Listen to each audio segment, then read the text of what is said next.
Mr. President, while our secretariat is still printing out the names of the other members of the committees, I'd just like to put on record the chairpersons of some of the committees have already been elected in June 3, 2026 to complete the committee chairmanships and memberships. I now move to elect the following senators as chairpersons and members of the following committees. If I may, Mr. President. Go ahead, Majority Leader. Mr. President, I move for the constitution of the Committee on Accountability and Public Officers and Investigations, or the Blue Ribbon Committee, to be composed of 17 regular members and 3 ex officio members, reflecting an 11-9 majority-minority ratio. With the chairperson being elected, which is Senator Erwin Tulfo, and with 3 ex officio members taken into account, I move that all majority members, with the exception of one, which is Senator Chis Escudero, he requested to be the one, not as a member of the committee, be elected as members of the said committee. I further move that all remaining senators who are currently in active discharge of their senatorial functions and who are not otherwise designated as ex officio members be elected as regular members, subject to the prescribed membership limit under the rules. So moved, Mr. President. Is there any objection? Hearing none, the motion is approved. Yes, just to explain to the public that's listening, all members, actually 17 members po ang membership ng Committee on Accountability and Public Officers and Investigations, the Blue Ribbon Committee. Ibig po sabihin yan, 17 members plus yung ex officio members, which is the Senate President Pro Temp, the Majority Leader, the deputies, the 2 Deputy Majority Leaders, the Minority Leader, and also the Deputy Minority Leader. So halos lahat po, sa lahat na nakikinig po sa atin na yung araw na ito, halos lahat ng members ng Senado, except for one, ay magiging membro ng Blue Ribbon. So we just move today, Mr. President, to state that fact and put on the record. So noted. Thank you very much, Mr. President. And upon the instruction of the chairperson, Senator Erwin Tulfo, I manifest the designation of Senator Kiko Pangilinan as vice chairperson of the said committee. Is there any objection? Hearing none, manifestation is noted. Mr. President, I'd like to also move on the election of members of the Committee on Social Justice on the part of the majority. The chairperson is Senator Erwin Tulfo. The vice chairperson is Senator Risa Ontiveros. And the members are Senator Kiko Pangilinan, Senator Manuel Lito Lapid, and Senator Raffy Tulfo. Is there any objection? Hearing none, the motion is approved. Mr. President, I move to elect the members of the Committee on Energy. The chairperson being Senator Erwin Tulfo, vice chairperson Senator J.V. Ejercito, members Senator Risa Ontiveros, Senator Bam Aquino, Senator Lito Lapid, and Senator Raffy Tulfo. We still need 2 members of the majority. I'll wait for the chairperson to give me the names of the 2 additional members. And so move, Mr. President. Is there any objection? Hearing none, the motion is approved. Thank you, Mr. President. Mr. President, I move that we elect the members of the Committee on Trade, Commerce, and Entrepreneurship. As chairperson, Senator Bam Aquino, and as members, Senator J.V. Ejercito, Senator Chis Escudero, Senator Manuel Lito Lapid, Senator Kiko Pangilinan, and Senator Raffy Tulfo. Is there any objection? Hearing none, the motion is approved. Mr. President, I move that we elect the members of the Committee on Constitutional Amendments and Revision of Codes. The chairperson being Senator Francis Kiko Pangilinan, and members Senators Risa Ontiveros, Senator Ping Lacson, Senator J.V. Ejercito, Senator Bam Aquino, Senator Lito Lapid, and Senator Chis Escudero. I so move. Is there any objection? Hearing none, the motion is approved.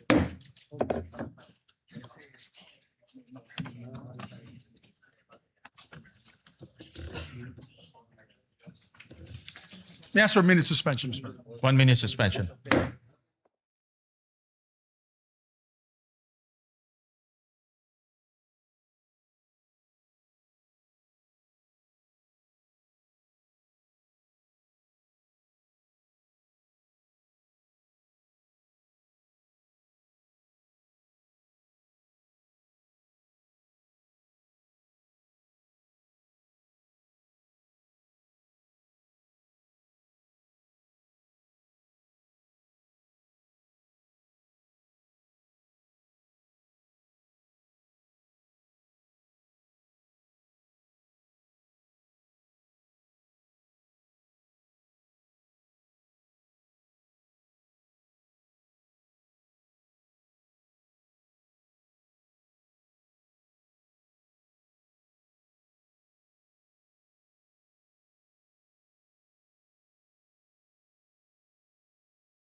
also the members of the Committee on Agriculture, Food and Agrarian Reform. The chairperson being Senator Francis Kiko Pangilinan, the vice chairperson being Senator J.V. Ejercito, members Senator Risa Ontiveros, Senator Bam Aquino, Senator Lito Lapid, Senator Erwin Tulfo, Senator Raffy Tulfo, Senator Chis Escudero, and Senator Joel Villanueva. I so move. Is there any objection? Hearing none, the motion is approved. Mr. President, I move that we elect also the members of the Committee on Basic Education, the chairperson being Senator Bam Aquino, members Senator J.V. Ejercito, Senator Risa Ontiveros, Senator Lito Lapid, Senator Kiko Pangilinan, Senator Raffy Tulfo, Senator Erwin Tulfo, and Senator Joel Villanueva. I so move. Is there any objection? Hearing none, the motion is approved. And Mr. President, I also like to move to the Commission on Appointments. We'd like to elect Senators Panfilo Lacson, Senator Mig Subiri, Senator Joel Villanueva, Senator Risa Ontiveros, Senator Tito Soto, Senator Raffy Tulfo, and Senator J.V. Ejercito as members of the Commission on Appointments. Is there any objection? Hearing none, the aforementioned senators are hereby elected. Thank you, Mr. President. I would like to also move to elect Senators Bam Aquino, Senators Kiko Pangilinan, Senator Lapid, and Senator Escudero as members of the Senate Electoral Tribunal. Is there any objection? Hearing none, the aforementioned senators are hereby elected. Thank you, Mr. President. May I just ask for another minute suspension? 1 minute suspension.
Thank you, Mr. President. Mr. President, the same situation is on the Committee on Foreign Relations, where there are 17 members of the Senate who are members of this committee. I move, and me being the chairperson, Mr. President, that was elected last June 3, that I have attained the position as chairperson of the Committee on Foreign Relations, and that all members be made as members of the Foreign Relations, except for one on our part, Mr. President, with the permission of Senator Lito Lapid. Does the committee have 17 members as well? Yes. Okay. So the same So situation. same as the Blue situation Ribbon. as Blue Ribbon? Yes. All right. So we elect all members except for Senator Lapid as member of the Committee on Foreign Relations. So moves, President. Is there any objection? Hearing none, the motion is approved. Thank you, Mr. President. Mr. President, also for the Committee on Science and Technology, I move that we elect the members, the chairperson being Senator Bam Aquino, the members being Senator J.V. Ercito, Senator Kiko Pangilinan, and Senator Risa Ontiveros. I so move, Mr. President. Is there any objection? Hearing none, the motion is approved. Mr. President, I'd like to also move to elect the members of the Committee on Justice, the chairperson being Senator Francis Kiko Pangilinan, Vice Chairperson Senator Ping Lacson, and members Senator Risa Ontiveros, Senator Bam Aquino, and Senator Joel Villanueva. Is there any objection? Hearing none, motion is approved. And also like to designate, for the record, Senator Ping Lacson as one of the vice chairpersons of the Blue Ribbon Committee. I forgot to mention earlier. So noted. May I ask for a minute suspension, Mr. President? 1 minute suspension.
to also manifest for the record that in the Committee on Justice, the chairperson is automatically the member of the JBC. Yes. Which is Senator Francis Kiko Pangilinan. Correct. For the Senator record, Mr. President. Pangilinan will represent the Senate in the JBC. Mr. President, I move that we elect also members of the Committee on Rules.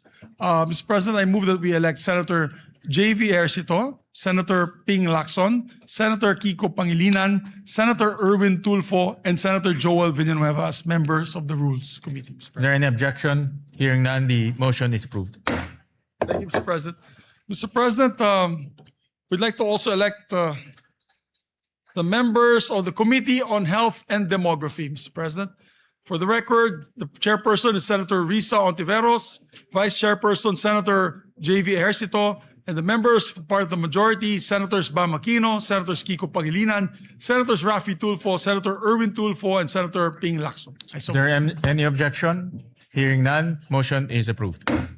Mr. President, we'd like to also move to elect the members of the Committee on Energy. The part of the chairperson is Senator Erwin Tulfo, the vice chairperson is Senator J.V. Ejercito, and the members are Senator Risa Ontiveros, Senator Bam Aquino, Senator Ping Lacson, Senator Raffy Tulfo. I so move, Mr. President. Is there any objection? Hearing none, motion is approved.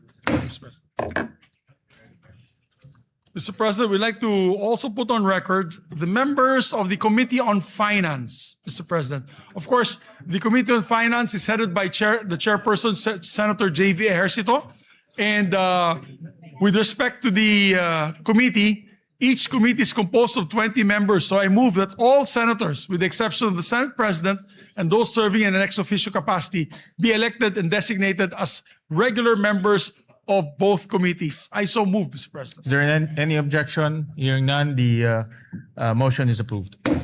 Mr. President, I'd like to also elect the members of the National Defense, Security and Peace and Unification and Reconciliation Committee, Mr. President. The chairperson is Senator Tito Soto, our Senate President pro tempore. And same with the Finance Committee. There are 20 members. Nice.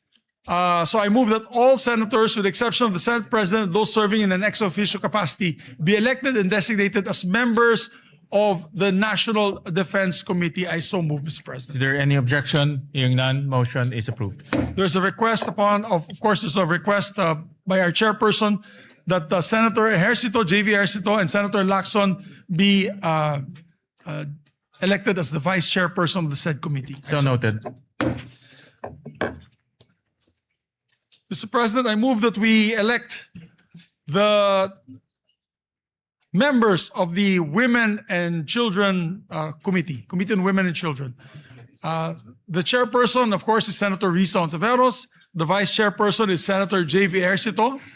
And Senator Bam Aquino, Senators Kiko Pangilinan, Senator Erwin Tulfo, and Senator Ping Lacson. I so move, Mr. Is President. there any objection? Hearing none, motion is approved. Mr. President, I move to elect the following members as the members of the Committee on Ways and Means. This chairperson is Senator Bam Aquino, and the members are Senator Pia Ontiveros, Senator Kiko Pangilinan, Senator Chis Escudero, Senator Erwin Tulfo, Senator Raffy Tulfo, and Senator Joel, what did I say? Risa Ontiveros. What did I say? Ay, nako, wala pa si Pia, hindi pa siya senator.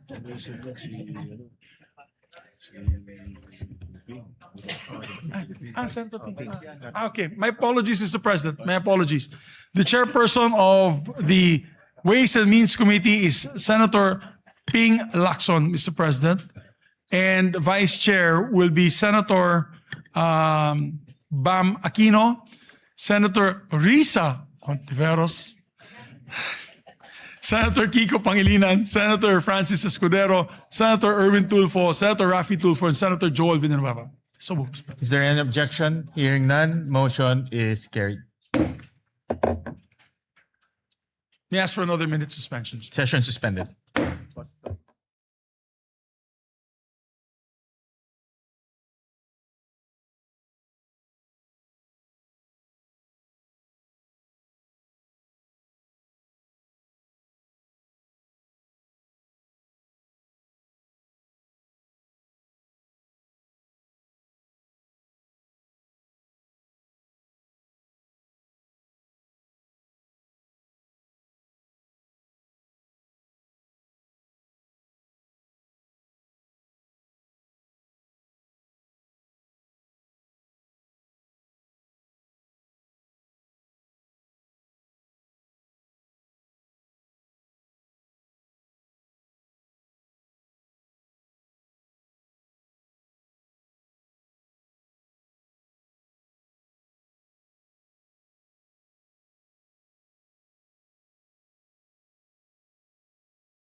I move that we elect the members of the Committee on Games and Amusements.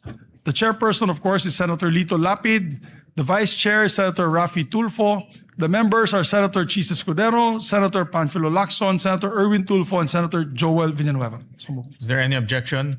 Hearing none, motion is approved. Mr. President, I move that we elect the members of the Committee on Ethics and Privileges. The chairperson being Senate President Pro Temp Tito Soto, Vice Chairperson Senator Pangilinan, members Senator Raffy Tulfo, and Senator Lacson. Is there any objection? Hearing none, motion is approved. I move that we elect members of the Committee on Public Services, Mr. President. The chairperson is Senator Raffy Tulfo.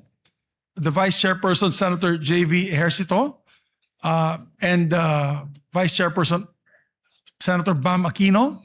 Members, Senator Lito Lapid, Senator Risa Ontiveros, Senator Kiko Pangilinan, Senator Erwin Tulfo. I so move, Mr. President. Is there any objection? Hearing none, motion is approved.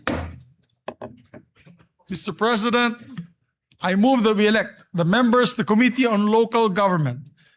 It is headed by their chairperson, Senator J.V. Ejercito, Vice Chairperson, Senator Ping Lacson, members, Senator Raffy Tulfo, Senator Francis Kiko Pangilinan, Senator Risa Ontiveros, Senator Joel Villanueva, Senator Lito Lapid, and Senator Bam Aquino. I so move. Is there any objection? Hearing none, motion is approved.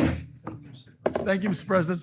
Mr. President, I move that we elect the members of the Committee on Migrant Workers, headed by Senator Raffy Tulfo, Vice Chairperson Senator Joel Villanueva, members Senator Lito Lapid, Senator Erwin Tulfo, Senator Bam Aquino, Senator Risa Ontiveros, Senator J.V. Ejercito, and Senator Kiko Pangilinan. I so move. Is there any objection? Hearing none, motion is approved.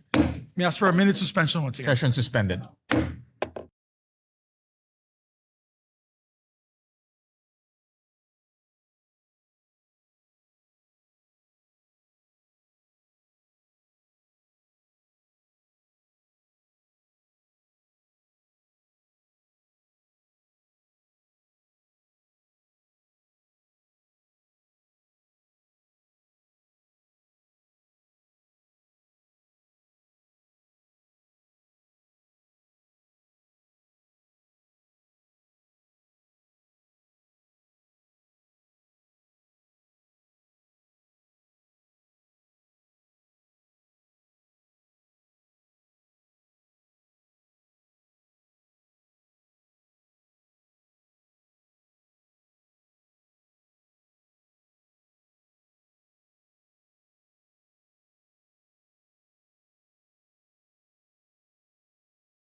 very much, Mr. President. Mr. President, I'd like to ask my colleagues for a bit of patience because the lists were only given today and they're just verifying all the names na hindi magdodoble po tsaka hindi po tayo sumobra sa allotted Number of ratio seats. natin, Mr. President.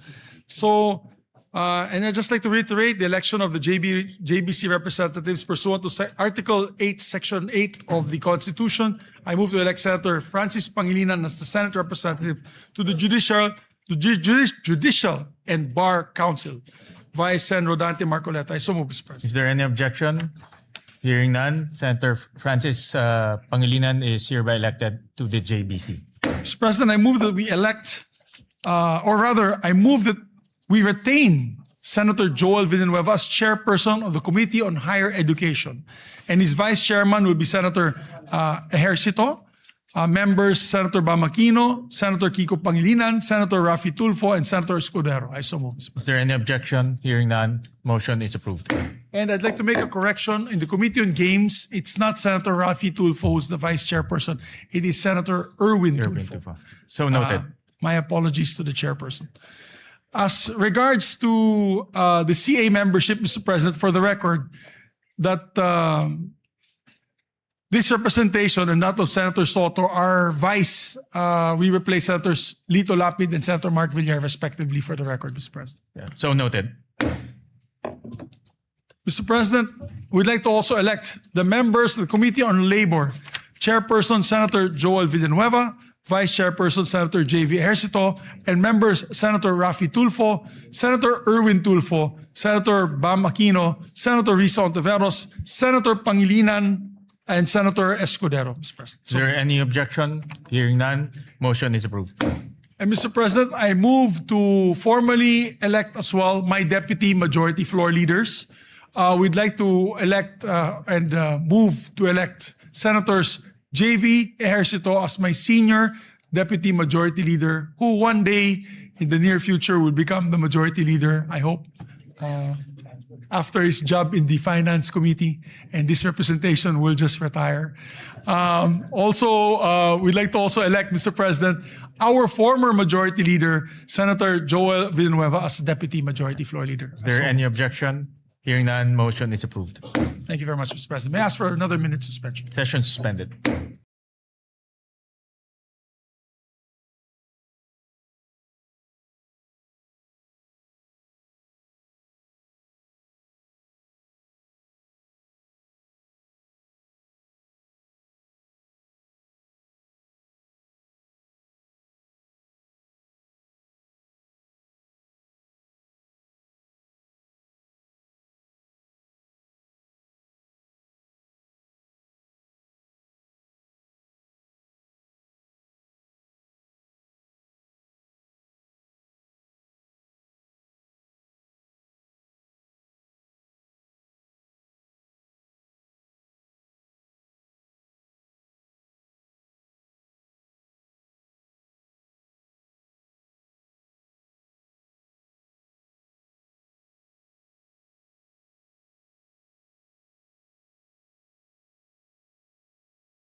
President, may we request, while we're just awaiting for the names of the committee memberships of the other remaining committees, may we request our members and colleagues to come back to the floor so that we may proceed for a third reading vote.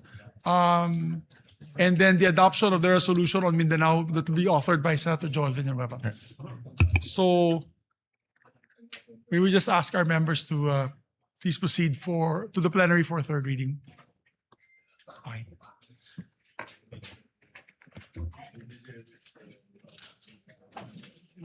Erwin and Senator Lito. Okay. Senator Erwin.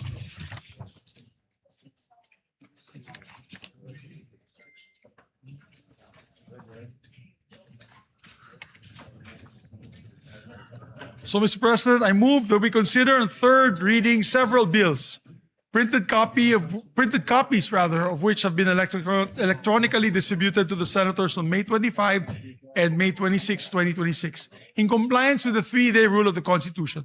With that, Mr. President, I move to consider a third reading Senate Bill number 2092. This is the bill declaring waling-waling as our national orchid, Mr. President. I so move. Is there any objection? Hearing none, the consideration of Senate Bill number 2092 on third reading is in order. The Secretary is directed to read the title of the bill. An act declaring the waling-waling Vanda sanderiana as the national orchid of the Philippines. And proceed with the roll call vote. Roll call vote.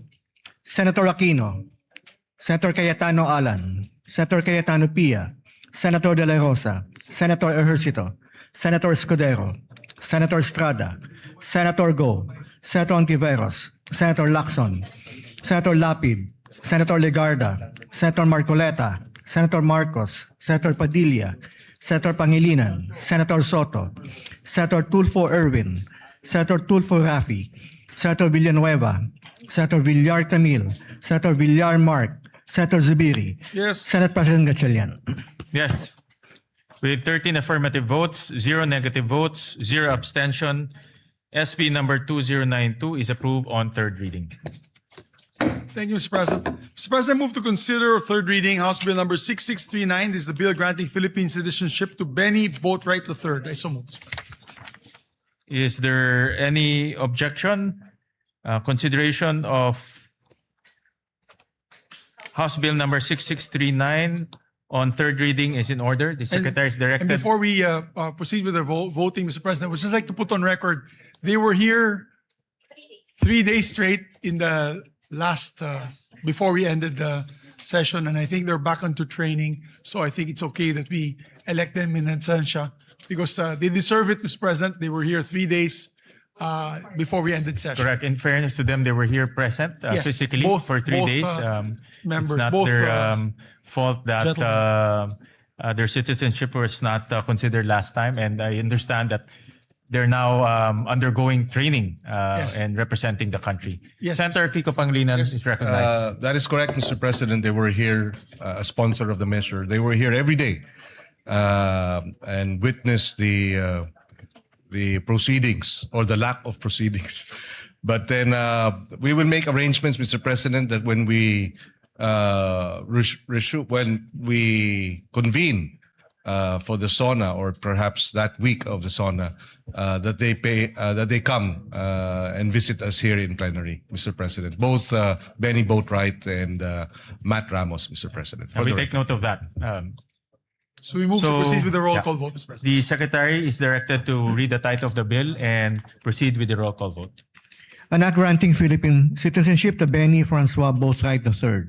Roll call vote. The Honorable Senator Aquino, Senator Cayetano Alan, Senator Cayetano Pia, Senator De La Rosa, Senator Ejercito, Senator Escudero, Senator Estrada, Senator Go, Senator Ontiveros, Senator Lacson, Senator Lapid, Senator Legarda, Senator Marcoleta, Senator Marcos, Senator Padilla, Senator Pangilinan, Senator Soto, Senator Tulfo Erwin, Senator Tulfo Rafi, Senator Villanueva, Senator Villar Camil, Senator Villar Mark, Senator Zubiri, Senate President Gatchalian.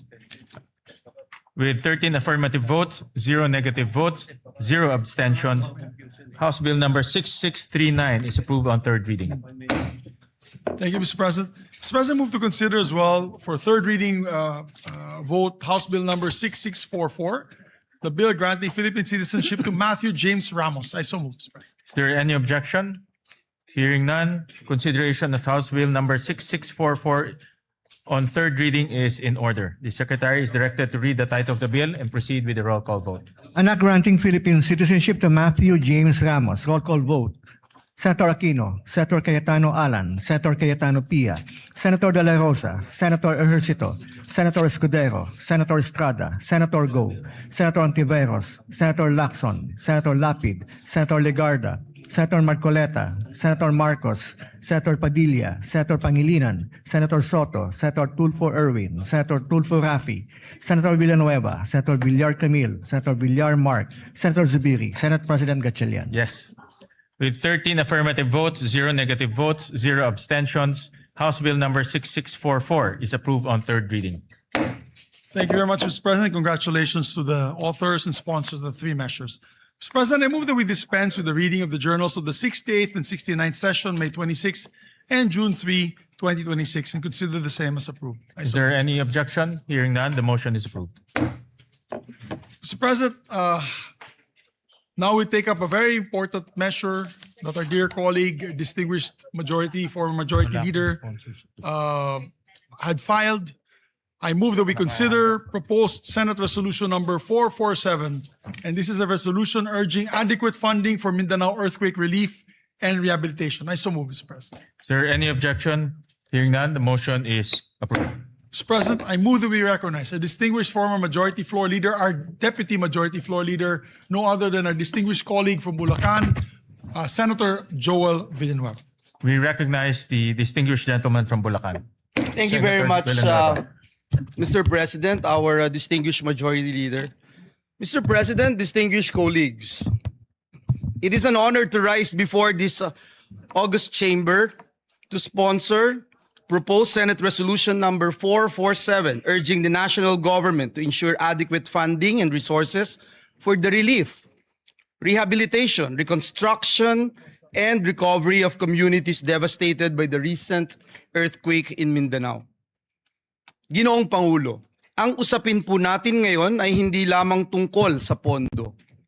Ito po ay tungkol sa mga buhay na winasak ng lindol at sa ating tungkulin na tulungan ang ating mga kababayan na muli pong makabangon. Noong pong 8 ng Hunyo, isang magnitude 7.8 na lindol ang tumama malapit sa Sarangani Province. Sa loob lamang po ng ilang minuto, nagbago ang buhay ng daang-daang libong Pilipino. As of June 16, at least 68 lives have been lost. More than 1,000 have been injured and over 30 remain missing.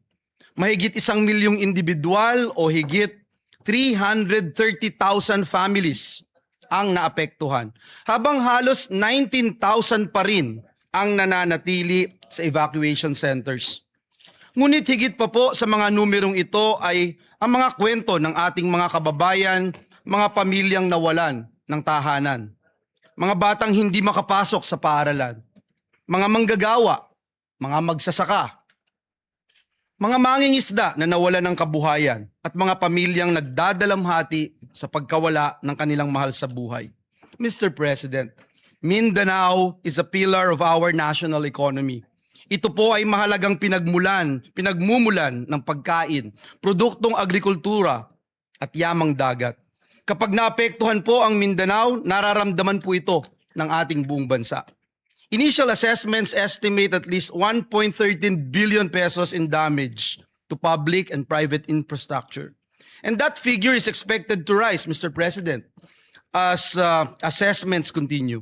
Nasira po ang mga tahanan, paaralan, ospital at iba pang mahalagang infrastruktura.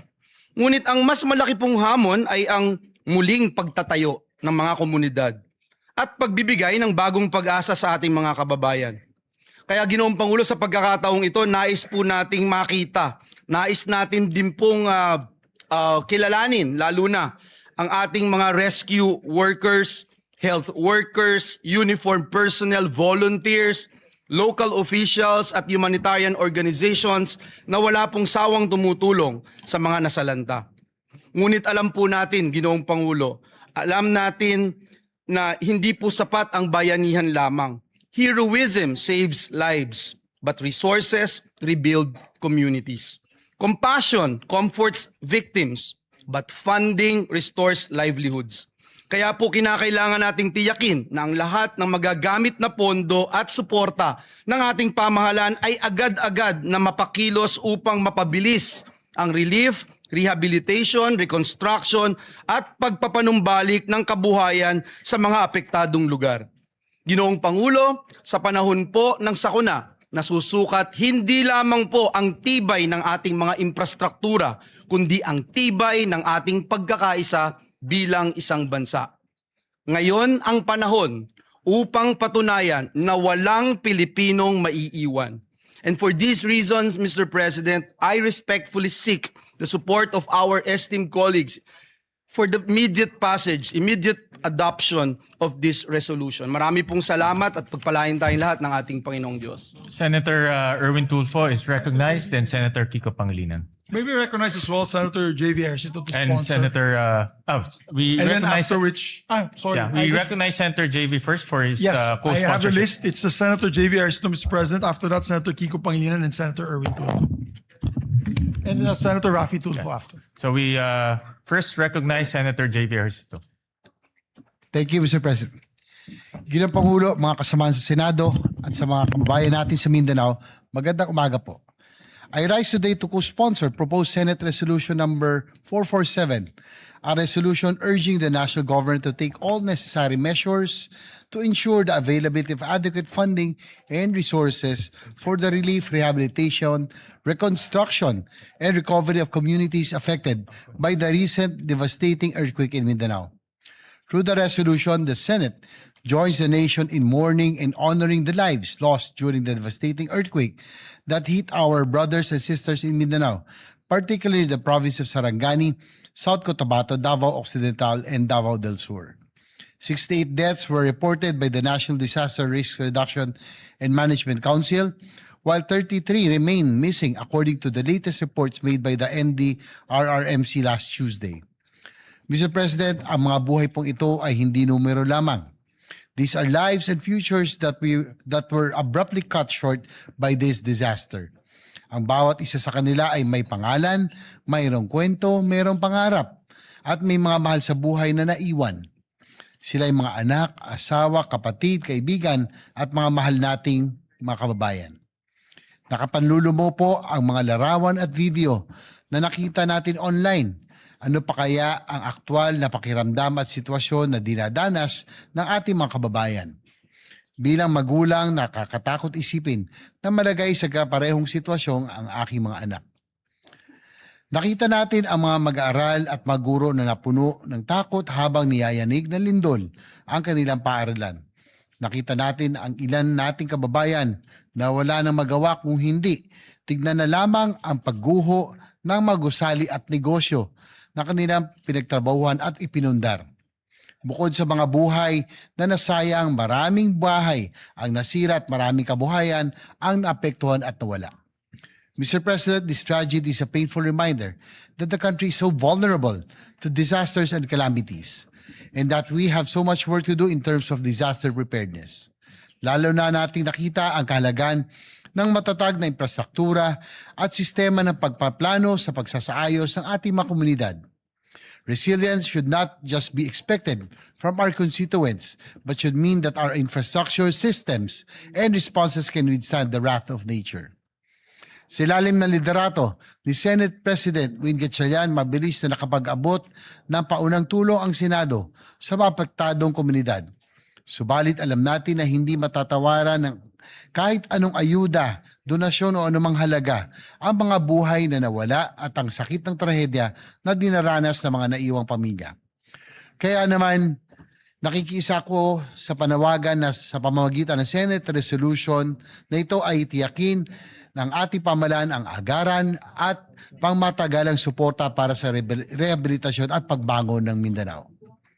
Bigyan natin ng malalim na kahulugan ang mga nawalang buhay sa pamamagitan ng pagtiyak na ang naiwan ay muling makapagsisimula. Ginoong Pangulo, gagawin natin ang ating tungkulin dito sa Senado. Bilang inyong bagong halal na chairman ng Committee on Finance, titiyakin natin na mayroong nakalaang suporta upang maibalik ang kaayusan, seguridad at dignidad ng pamumuhay ng mga kapatid natin sa Mindanao na lubhang naapektuhan ng sakuna. Maraming pagsubok na ang dinaanan ng ating bansa, maraming bagyo, lindol at iba pang kalamidad.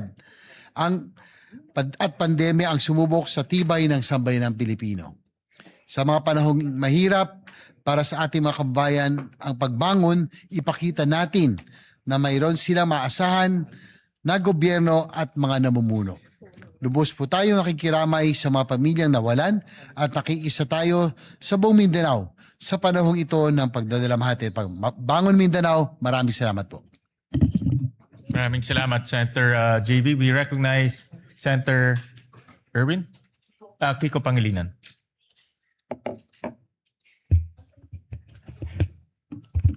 Thank you, Senate President Gatchalian. Dear colleagues, I rise to co-sponsor Senator Joel Villanueva's Senate Resolution number 447. In times of calamity, the Senate must speak as one. I commend Senator Joel Villanueva for his quick thinking and swift leadership on this resolution, which reflects the Senate's shared duty to help Mindanao recover, rebuild, and prosper. Strategic national priority ang mabilis at tuloy-tuloy na pagbangon ng Mindanao mula sa lindol noong Hunyo 8. Bakit? Dahil nasa Mindanao ang humigit kumulang 1/3 na pinakamahihirap nating mga kababayan, habang 40% ng food supply ng ating buong bansa ay galing dito. Pinakamalawak na produkto ng nyug, pinakamalawak na coconut farm sa buong Pilipinas ay nasa Mindanao. 40%, 30% of the national food trade comes from Mindanao. Food basket ng Pilipinas ang Mindanao. It is also one of our most dynamic growth frontiers. Maraming mga tahanan, paaralan, ospital, kalsada, tulay, mga sistema ng kuryente at tubig at iba pang mahalagang infrastruktura ang nasira sa Davao Region at Soc-Sargen. Kung hindi ito agad-agad at sapat na matutugunan, mas lalaki ang pinsalang dulot sa agrikultura, pangingisda, logistics at mga lokal na negosyo. Tatagal ang paghihirap ng mga apektadong pamilya at malalagay rin sa alanganin ang pambansang seguridad sa pagkain at katatagan ng ating ekonomiya. Ang Senate Bill number 2259 ng inyong lingkod naglalaan ng 15 billion pesos in supplemental funding. Nilalayon nito na maibalik ang mahahalagang serbisyong pampubliko, maisaayos at mapatatag ang mga kritikal na pasilidad at maibangon ang kabuhayan ng ating mga magsasaka, mangingisda, manggagawa, maliliit na negosyo, lahat lubhang apektado ng lindol. Sa pagsuporta ng PS Resolution number 447 ni Senator Joel at sa ating Senate Bill 2259, pinagtitibay ng Senado na nasa interes ng buong Pilipinas ang pagbangon ng Mindanao.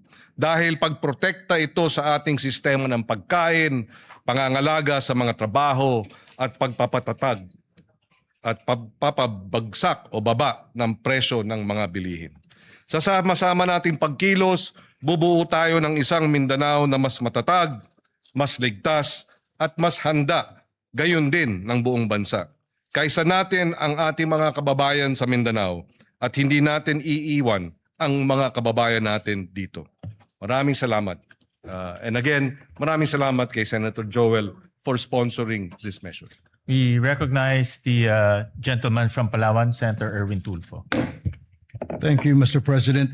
I rise today to express my full support and to formally manifest my co-sponsorship of the Senate Resolution number 447, which urges the government to take all necessary measures to assist the people of Mindanao following the recent earthquake that has caused significant damage to lives, homes, infrastructure, and livelihoods.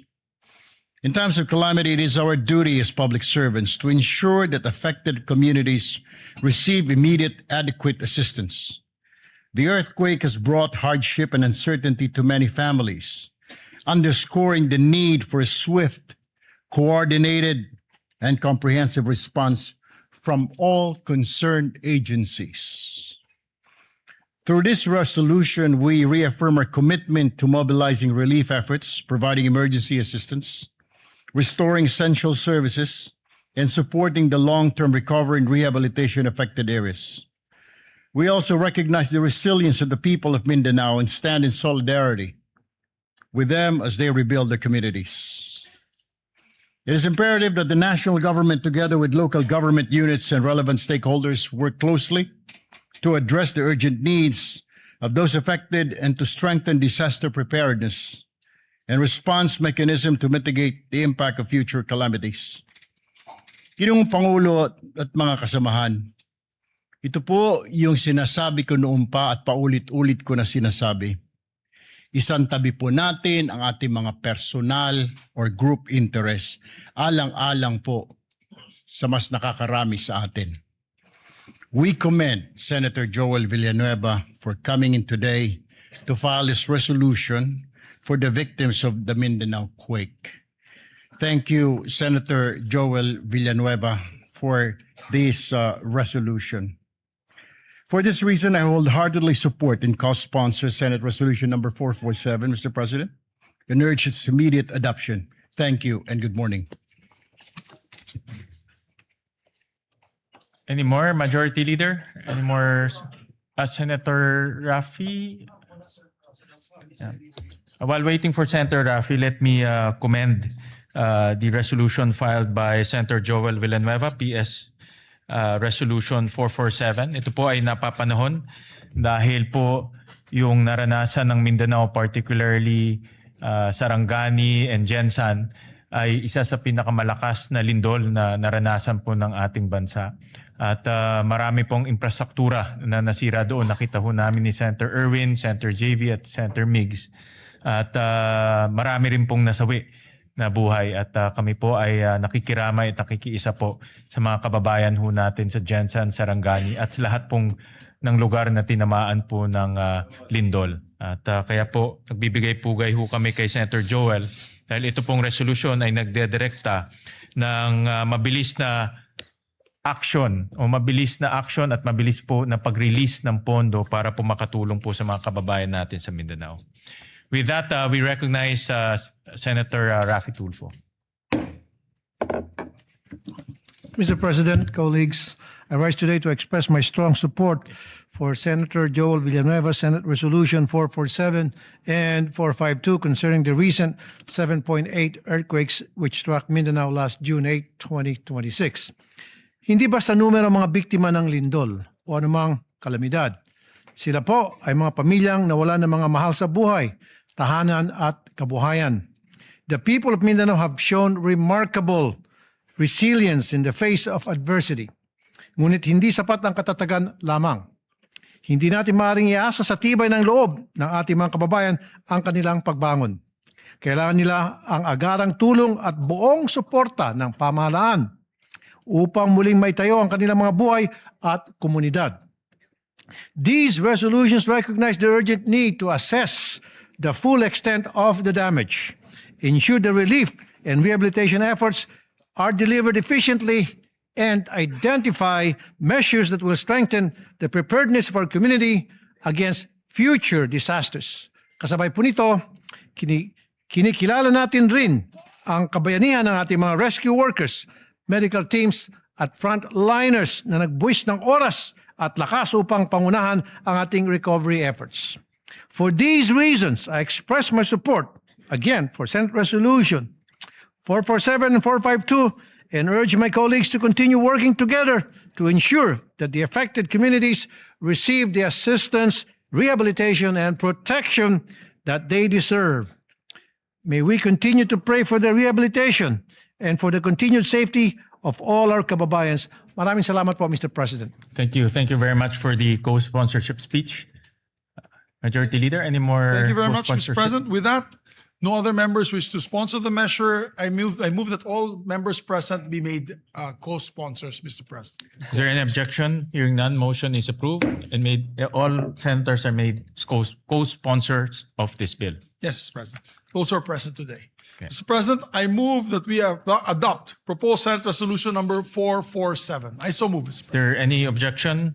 Hearing none, proposed resolution 447 is hereby adopted, subject to style. Thank you, Mr. President. And we would like to thank Senator Joel Villanueva for filing this measure. Kami po sa Mindanao ay nagpapasalamat po sa kanya sa malasakit po niya sa amin sa Mindanao. Maraming po salamat kay Senator Joel. With that, Mr. President, I move to also take up proposed Senate Resolution number 452 and ask the Secretary to read the title of the measure. Resolution expressing the profound gratitude of the Senate of the Philippines to the rescue workers, social welfare and healthcare personnel, local government units, uniformed services, civil volunteer groups, and all humanitarian responders for providing swift life-saving assistance to affected communities in the aftermath of the magnitude 7.8 earthquake that struck Mindanao. Health workers. Thank you, Mr. President. Mr. President, you are the sponsor Yes, of the Mr. measure, Pre- Mr. President. Do you wish to? Yes, Mr. sponsor President, or- I will just, Majority Leader, I will just insert my sponsorship speech for this resolution. Pero ito po ay simpleng pasasalamat sa ating mga frontliners, sa DSWD, in particular the Armed Forces of the Philippines who provided logistical support sa mga sinalanta po ng lindol. Kaya po ito ay isang pasasalamat sa lahat po ng frontliners natin. Kasama na rin po yung LGUs. Na talagang kaagad rumisponde sa pinsala ng lindol. Thank you, Mr. President. Pero meron na po tayong mga kasamahan. Mr. President, with your permission and permission of the body, would like to give short sponsorship speeches. Yes. May we recognize Senator J.V. Ejercito? He'll also insert to the records his sponsorship speech. And we'd like to recognize Senator Erwin Tulfo. We recognize Senator Erwin Tulfo for his co-sponsorship speech. Mr. President, colleagues, I rise today to manifest my support and co-sponsorship on Senate Resolution number 452, expressing the profound gratitude of the Senate to rescue workers, social welfare, healthcare personnel, local government units, uniformed services, civil volunteer groups, at sa lahat po ng humanitarian responders sa government man o sa pribadong kumpanya. Marami po akong nabalitaan na may mga private companies po. Yung iba po galing sa mga mining corporations na nagpadala po ng kanilang workers para tumulong po sa paghahanap sa mga natabunan ng mga gumuhong gusali.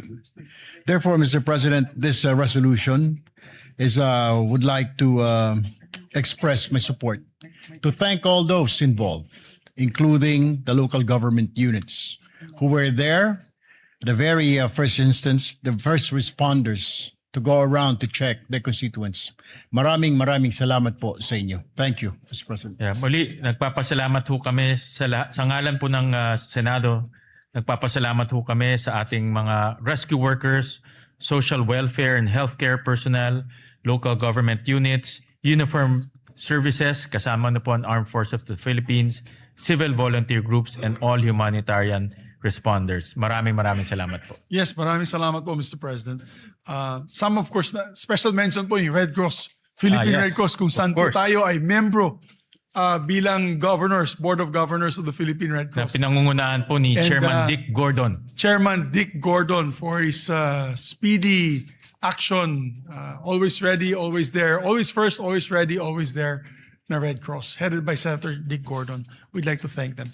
So with that, Mr. President, I move that we adopt proposed Senate Resolution number 452. I so move, Mr. President. Is there any objection? Hearing none, proposed resolution 452 is hereby adopted, subject to style. Thank you very much, Mr. President. Mr. President, we have a few bills that we can take up on the floor. Maybe we can just take this up already. We have to show our kababayans that we are working. We are going to pass several measures today. Mr. President, I move that we resume consideration on Senate Bill number 1990 under Committee Report number 52. I so move, Mr. President. This is for a period of, it's in the period of amendments, this measure. Is there any objection? Hearing none, the motion is approved. The measure is sponsored by our chairman, the Committee on Agriculture, Senator Francis Kiko Pangilinan. This is an act ensuring the development and promotion and protection of agricultural and fisheries cooperatives. Magandang panukala po ito, Mr. President. I move that we recognize the sponsor and we'll also recognize Senator I will introduce his. He already gave the amendment. Yes. So the amendments of Senator Joel are already with Senator Pangilinan. May we recognize the good sponsor, Mr. President? We recognize the gentleman from Pampanga, Senator Kiko Pangilinan. Thank you, Mr. President. Thank you, Majority Leader. Mr. President, as earlier manifested, we are in the period of amendments.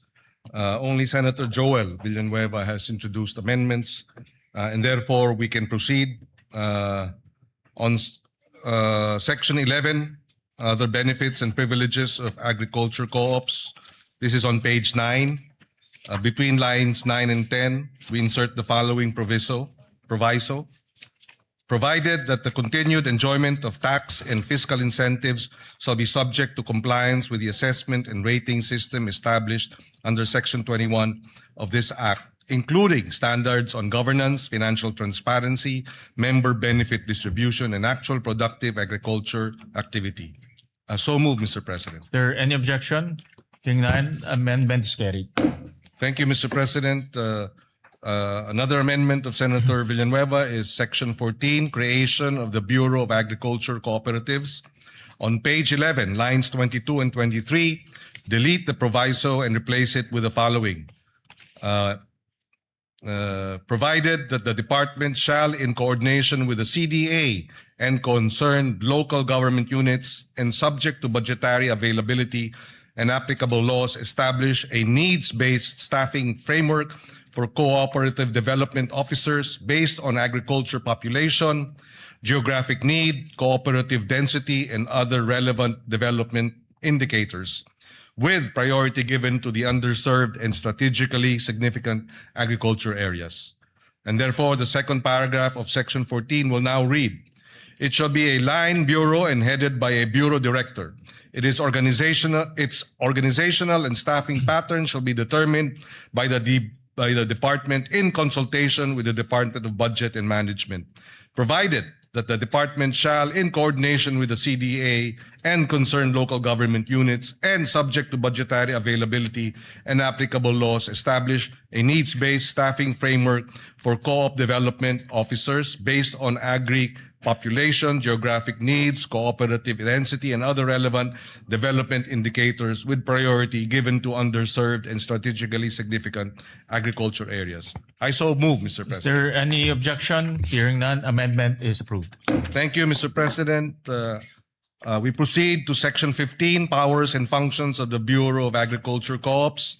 On page 12, between line 19 and 20, insert a new paragraph to read, the Bureau shall exercise its powers and functions in a manner complementary to and not duplicative of the powers and functions of the CDA under applicable laws. So move, Mr. President. Is there any objection? Hearing none, amendment is approved. Mr. President, Section 30, implementing rules and regulations, the amendment will be on page 17, deletes line 9 to 12 and replace them with the following. Section 30, implementing rules and regulations. The rules and regulations necessary for the effective and efficient enforcement of the provisions of this Act shall be formulated by the Department and the CDA in coordination with the relevant government agencies and in consultation with the LGUs, agriculture cooperatives, farmers and fisherfolk organizations, and other stakeholders, and shall be implemented within 90 days from the effectivity of this Act. Unjustified or willful failure or refusal of the concerned government agencies to promulgate the implementing rules and regulations, IRR, within the specified period shall subject the heads of these government agencies to administrative penalties under applicable civil service laws. And third paragraph, should the IRR contain provisions that are contrary to this Act, the heads of government agencies responsible for such provision, when done in bad faith or with gross negligence, shall be held administratively liable. So move, Mr. President. Is there any objection? Hearing none, amendment is approved. And finally, Mr. President, Section 32, Annual Reports. The amendment is on page 17 between lines 23 and 24 to insert a new paragraph to read, to promote transparency and accountability, the Bureau shall maintain and regularly update a publicly accessible digital registry containing relevant information on accredited agriculture cooperatives, including their ratings, incentives and benefits received, procurement awards, grants, and compliance status subject to applicable data privacy laws. So move, Mr. President. Is there any objection? Hearing none, amendment is approved. Thank you, Mr. President. There are no other proposed amendments for Senate Bill 1990. With the permission of our majority leader, if we can move to terminate the period of amendments. Yes, Mr. President. Mr. President, there being no other members who wish to amend the measure further, I move that we close the period of amendments. I so move, Mr. Is President. there any objection? Hearing none, period of amendments is hereby closed. Mr. President, with that, I move to approve on second reading Senate Bill number 1990 under Committee Report number 52. Is there any objection? Hearing none, Senate Bill number 1990 is hereby approved on second reading. Thank you very much, Mr. President. Move to suspend consideration of the measure. Consideration is hereby suspended. Mr. President, we are in receipt of a bicameral conference committee report on the disagreeing provisions of Senate Bill number 1894 and House Bill number 8476, or the amendments to the Universal Access to Quality Tertiary Education Act, which has been filed with the Bills and Index last June 3, 2026, and was ratified by the House of Representatives on the same date. Mr. President, I move that we approve and ratify the said conference committee report on the disagreeing provisions of Senate Bill number 1894 and House Bill number 8476, and the text of the joint explanation be deemed read into the records of the chamber. I so move. Is there any objection? Hearing none, the motion is approved. The conference committee report is approved and ratified. Thank you very much, Mr. President. And Mr. President, yes, Mr. President. May we recognize our distinguished colleague, Senator Joel Villanueva. We recognize the for gentleman his, from Bulacan, manifestation. Senator Joel Villanueva. Yeah, Mr. President, just to give a very short manifestation on the ratification of the BICAM report on enhancing universal access to quality tertiary education. Mr. President, dear colleagues, it is with great privilege that we rise today to express our strong support for the ratification of the Bicameral Conference Committee report on the disagreeing provisions of Senate Bill number 1894 and House Bill number 8476, otherwise known as the Act Enhancing the Universal Access to Quality Tertiary Education. We again extend our warmest gratitude to our fellow conferees in the Senate and our counterparts in the House of Representatives, especially Chairperson Lauren Legarda, as one of the co-authors one of the authors and co-sponsors of this particular measure. Mr. President, we welcome the improvements introduced to this legislation and remain hopeful that these amendments will further strengthen RA number 10931, or the Universal Access to Quality Tertiary Education Act. More importantly, we trust that these reforms will remain faithful to the original spirit and intent of the law, a landmark measure that we, together with some of our colleagues here, including our Senate President, envisioned during its passage to make higher education more accessible to every deserving Filipino learner, especially those who face the greatest economic barriers. This measure responds directly, Mr. President, to that challenge by granting prioritization of eligibility to the tertiary education subsidy for enrolled students from the 4Ps or Pantawid Pamilyang Pilipino program households in recognized higher education institutions and technical vocational institutions. We are helping, Mr. President, ensure that financial hardship does not stand in the way of educational opportunity. So ultimately, Mr. President, this measure advances our collective goal of building a more equitable and inclusive education system.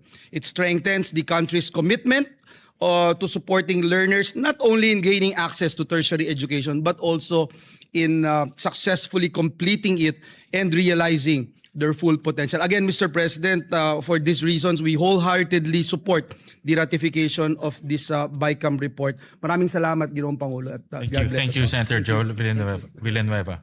Thank you very much, sir, Deputy Majority Floor Leader. Thank you, sir. With that, I move to consider Senate Bill number 1991 under Committee Report number 53. I so move, Mr. Is President. there objection? Hearing none, the motion is approved. This is an act strengthening the National Agriculture and Fisheries Extension System to accelerate agriculture and fisheries development, Mr. President. The sponsor of this measure is Senator Kiko Pangilinan, and may we recognize the sponsor and to amend Senator Joel Villanueva. Yeah, we recognize the sponsor, Senator Kiko Pangilinan, and Senator Joel for his amendments. Thank you, Mr. President. If I may, Mr. President, with the permission of our chairperson, on page 5, this representation would like to propose that we delete lines 24 and 25 and replace them with the following. The roadmap shall contain, among others, measurable performance indicators, annual implementation targets, monitoring and evaluation mechanisms, periodic review provisions, and annual projected budgetary requirements, including the establishment of the local development hub. The rationale, Mr. President, is that this proposed amendment strengthens the second paragraph of Section 6 by expanding the required contents of the roadmap to promote accountability, guide implementation, and ensure measurable outcomes in the delivery of agricultural and fisheries extension programs. I submit to the wisdom of our chairperson. Your What Honor. does the sponsor say? Accepted, Mr. President. Is there any objection? Hearing none, amendment is approved. Thank you, Mr. President. On page 6, line 9, after the word act and before the period, insert the following. And other applicable laws, and without diminution of vested rights, benefits, and security of tenure of affected personnel. So the paragraph, Mr. President, will now read as follows.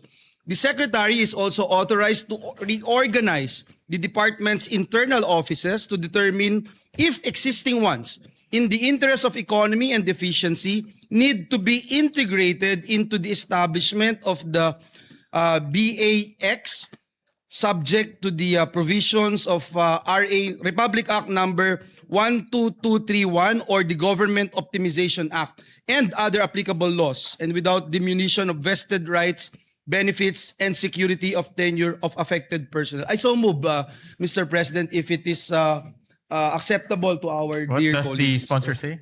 Wholeheartedly accepted, Mr. President. Is there any objection? Hearing none, amendment is approved.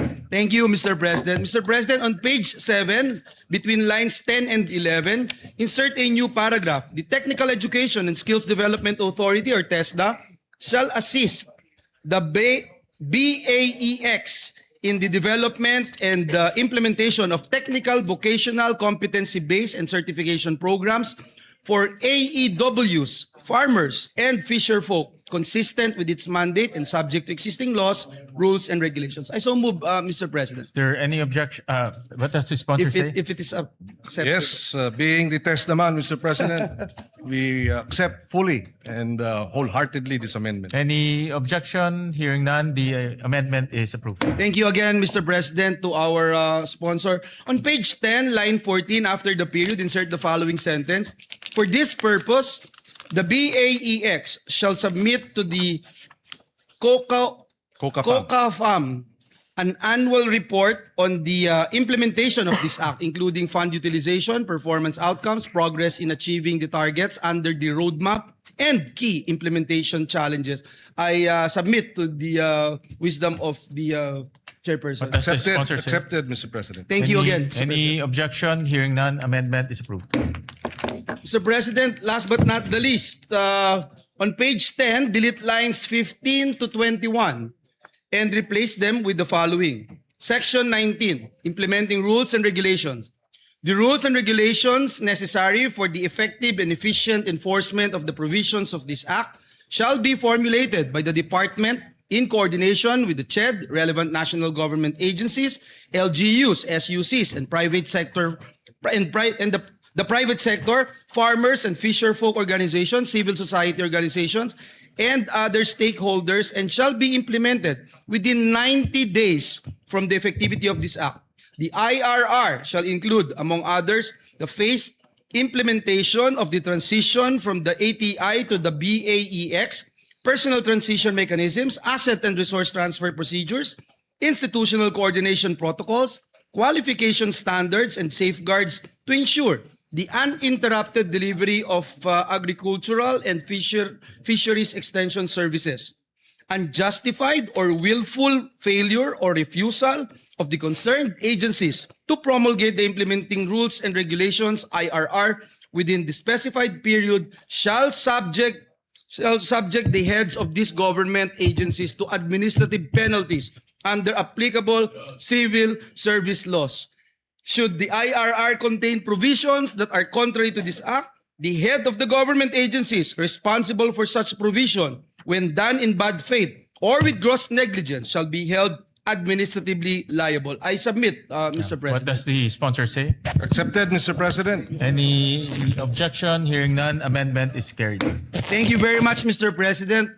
We'd like to put on record our sincerest thanks and gratitude to our distinguished sponsor of the measure. Thank you, Mr. President. Thank you, dear colleague. We'd like to thank Senator Joel for his amendments. Mr. President, with the permission of the majority leader, we just have a few more amendments for this measure. Please proceed. Yes, Section 4, creation of the Bureau of Agriculture Extension, BAEX, first paragraph, on page 3, line 27, between the words agriculture and extension, insert the phrase and fisheries. And on the same line, delete the acronym BAEX and replace with the acronym BAFEX. This shall be an omnibus amendment in the bill to reflect the name of the new DA Bureau, which is the Bureau of Agriculture and Fisheries Extension, or BAFEX. The first paragraph of Section 4 as amended shall now read as follows. Creation of the Bureau of Agriculture and Fisheries Extension, BAFEX. The Agriculture Training Institute is hereby transformed and strengthened into the Bureau of Agriculture and Fisheries Extension, hereinafter referred to as the BAFEX. It shall be a line bureau in the Department of Agriculture under the supervision of the Undersecretary for Operations. As a line bureau, it shall maintain physical offices at the national, regional, provincial, and municipal levels. So moved, Mr. President. Any objection? Hearing none, amendment is approved. On the same Section 4, second paragraph, on page 4, line 4, after the word section, delete the number 8 and replace with number 9. And it shall now read as follows. The BAFEX shall be headed by a bureau director with 2 assistant directors at the national level who shall head the technical services and administration and finance service.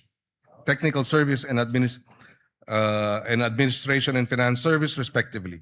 It shall further be comprised of such other personnel nationwide as indicated in the plantilla under Section 9. So moved, Mr. President. Is there any objection? Hearing none, amendment is approved. Thank you, Mr. President. Section 9, plantilla of BAFEX personnel. First paragraph. On page 6, line 25 to 31. Starting from the word agriculture, on line 25, delete the rest of the paragraph ending with the word country on line 31 and replace with the following. Director, Provincial Agriculture Extension Officer, Assistant PAEO, and Agriculture Extension Workers, AEWs. The department shall provide the details of the plantilla reflecting a minimum of 3 AEWs in every municipality in the country. The first paragraph of Section 9 shall now read as follows. Section 9, plantilla of BAFEX personnel. There shall be a plantilla of positions in the BAFEX, namely Bureau Director, 2 Assistant Directors, Regional Director, Provincial Agriculture Extension Officer, PAEO, Assistant PAEO, and Agriculture Extension Workers, AEWs. The department shall provide the details of the plantilla reflecting a minimum of 3 AEWs in every municipality in the country. So moved, Mr. President. Is there any objection? Hearing none, amendment is approved. Section 9, third paragraph. On page 7, delete the entire paragraph on lines 5 and 6 and replace with the following paragraph. The basic salary grade for Agriculture 1 shall be salary grade 13 in the government salary grade scale, consistent with Republic Act 12215 or the Philippine Agriculturist Act. So moved, Mr. President. Is there any objection? Hearing none, amendment is approved. Mr. President, on page 7, delete lines 15 to 16 and replace with agriculture officers, workers shall be entitled to appropriate representation allowance and traveling allowance, RATA, in accordance with existing regulations. So moved, Mr. President. Is there any objection? Hearing none, amendment is approved. Penultimate amendment, Section 16 on appropriations, first paragraph on page 9, line 25. After the word for, delete the word personal and replace with personnel. The first paragraph of Section 16 shall now read as follows. Section 16, appropriation for the first year of implementation of this act. the amount of 10 billion pesos shall be appropriated for personnel services and operation and capital budget requirements of BAFEX. It shall be sourced out of the total budget of the department. So moved, Mr. President. Is there any objection? Hearing none, amendment is approved. And finally, on the title of the bill, the following, the omnibus amendment approved earlier. The title shall now read as follows.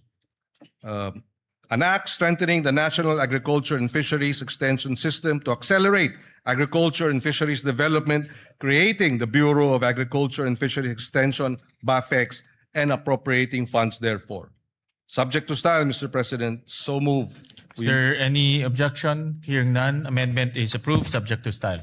Thank you, Mr. President. There are no other amendments. With the permission of the Majority Leader, I move to terminate the period of amendments.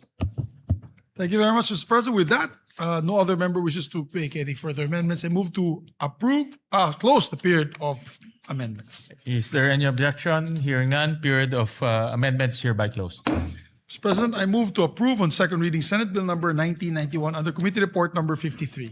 Is there any objection? Hearing none, Senate Bill number 1991 is hereby approved on second reading. Please double. Thank you, Mr. President. Move to suspend Thank consideration. you, of the Mr. measure. President. Consideration of Senate Bill number 1991 is hereby suspended. And we'd like to congratulate the distinguished colleague for that.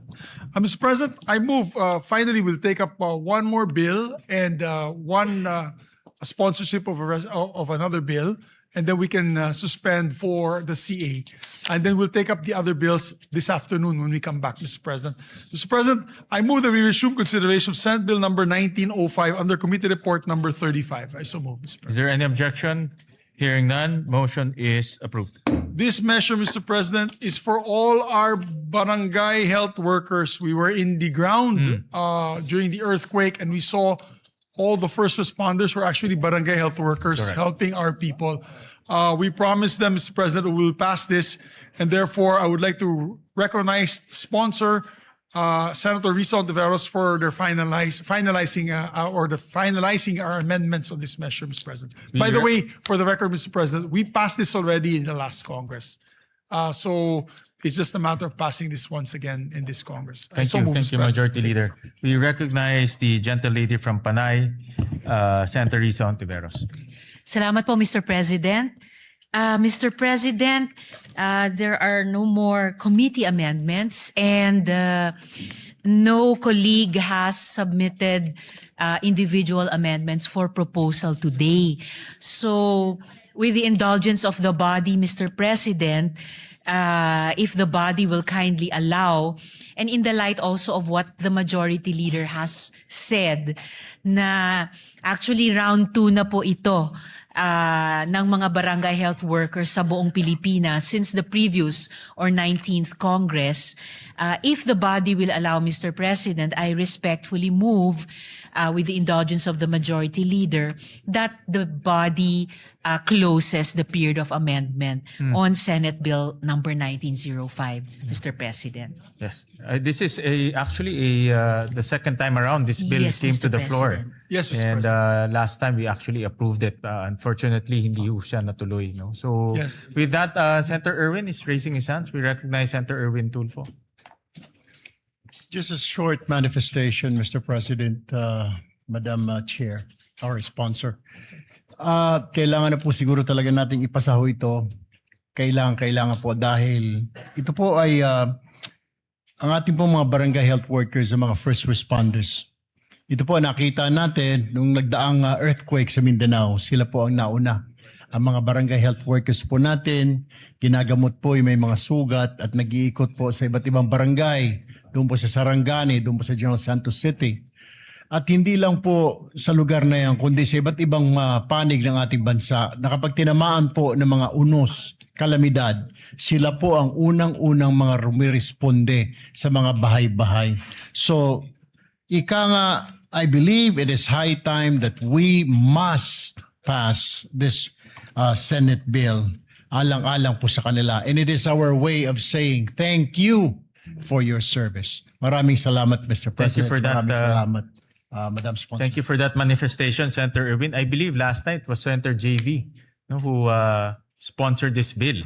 No? Kaya ho, That's dumaan right, na ho Mr. to sa maraming debate at sa wakas, nandito tayo ulit para aprubahan.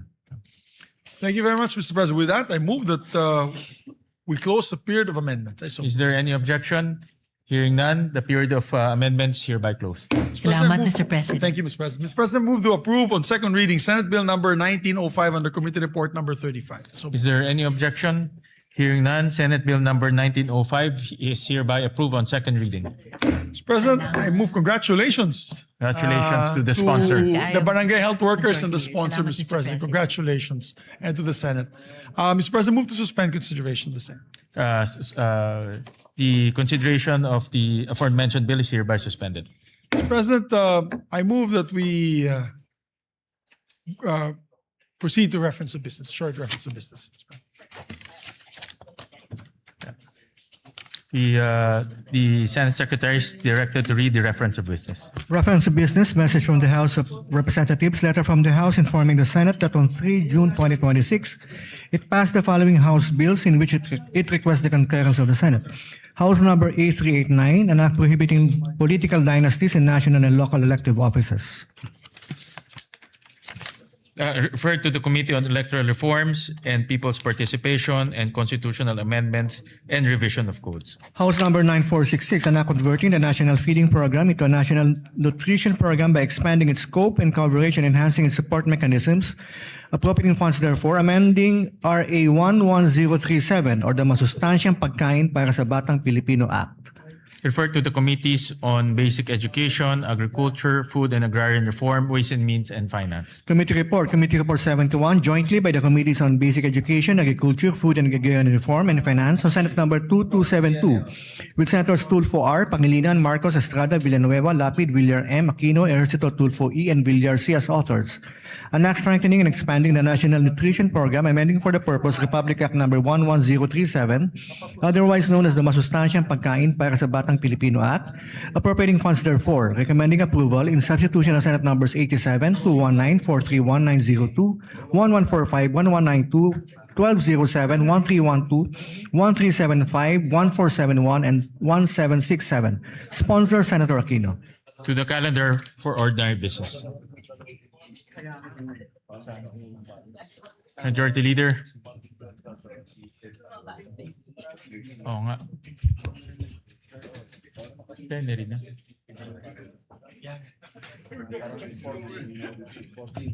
Thank you very much, Mr. President. Mr. President, before we recognize our distinguished sponsors of the measure, we'd just like to welcome also to the plenary our dear colleagues from the House of Representatives, members of the Commission on Appointments. We welcome our colleagues from the Commission on Appointments, Excited na po particularly sila. our Excited na po sila. counterparts from the House of Representatives. Yes, thank you, Mr. President. We welcome them with open arms to their House of or to the Senate, Mr. President. Mr. President, I move that we transfer to the calendar ordinary business special orders. Senate Bill number, it's not in my list. 2272. 2272, Mr. President. I so move. Is there any objection? Hearing none, the motion is approved. Mr. President, I move that we consider Senate Bill number 2272 and ask the Secretary to read the title of the measure. Is there any objection? Hearing none, the motion is approved. Consideration of Senate Bill number 2272 is in order. Under Committee Report number 71, Mr. President. Under Committee Report 71, the Secretary is directed to read only the title of the bill without prejudice to inserting into the records the whole text thereof. An act strengthening, expanding the National Nutrition Program, amending for the purpose Republic Act number 11037, otherwise known as the Masustansyang Pagkain para sa Batang Pilipino Act, appropriating funds therefore. Mr. President, we recognize the sponsor, Senator Bam Aquino, to sponsor the We measure. recognize the gentleman from Tarlac, Senator Bam Aquino. Mr. President, mga kasama, magandang araw po sa ating lahat. The Committee on Basic Education is pleased to present Senate Bill number 2272 under Committee Report number 71, which seeks to amend Republic Act 11037 or the Masustansyang Pagkain parang sa Batang Pilipino Act. Nais po natin pasalamatan ang ating mga kasamahan sa komite, ang EDCOM 2 at ang iba't ibang ahensya na katuwang natin sa pagsulong ng panukalang ito. Sa lahat po, ng mga pangyayari sa Senado sa nakaraang buwan. Ang reformang ito na para sa kabataang nangangailangan at para sa kabataang nagugutom ang isa po sa nakapanghihinayang po talaga na naantala ng ilang linggo. Mr. President, mahalagang tugunan po ang matagal ng issue ng stunting sa kabataang Pilipino. Ayon po sa ulat ng EDCOM 2, sa loob ng 20 taon mula year 2000 hanggang 2020, nananatili ang problema ng stunting sa ating kabataan. Currently, 26.7% of Filipino children under 5 years old are stunted. Ibig sabihin po, isa sa bawat 4 na kabataan ay hindi naaabot ang kanilang tunay na potensyal. They will carry the lifelong burden of undernutrition. Hindi po natin malulutas ang krisis sa edukasyon kung hindi po natin tututukan ang isa sa mga ugat nito, ang kakulangan sa nutrisyon na nagsisilbing hadlang upang epektibong matuto ang mga estudyanteng Pilipino. Ang ating pong panukala ngayon ay hindi lamang isang feeding program. Ito po ay reforma sa edukasyon, isa pong public health strategy at isa pong hakbang sa pagpapaunlad ng human capital ng ating bansa. Meron pong matatag na ugnayan sa pagitan ng nutrisyon at edukasyon. Ang isang gutom na bata ay hindi makakapag-focus. Ang isang malnourished na utak ay nahihirapan na maalala ang pinag-aralan sa eskwelahan.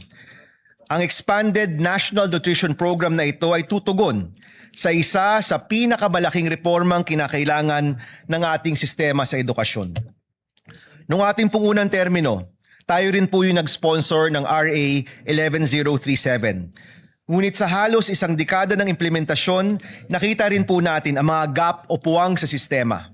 Our goal today is to bridge those gaps through 3 major reforms. Una po, sa ilalim ng ating bagong expanded National Nutrition Program, magkakaroon ng life stage approach mula sa tamang nutrisyon ng buntis na mga nanay hanggang sa mga sanggol, sa mga toddler, hanggang sa mga school-age children, hanggang sa mga kabataan sa high school. Ibig sabihin po, sa lahat ng essential developmental stages ng ating kabataan, meron pong masustansyong pagkain para sa mga nangangailangan.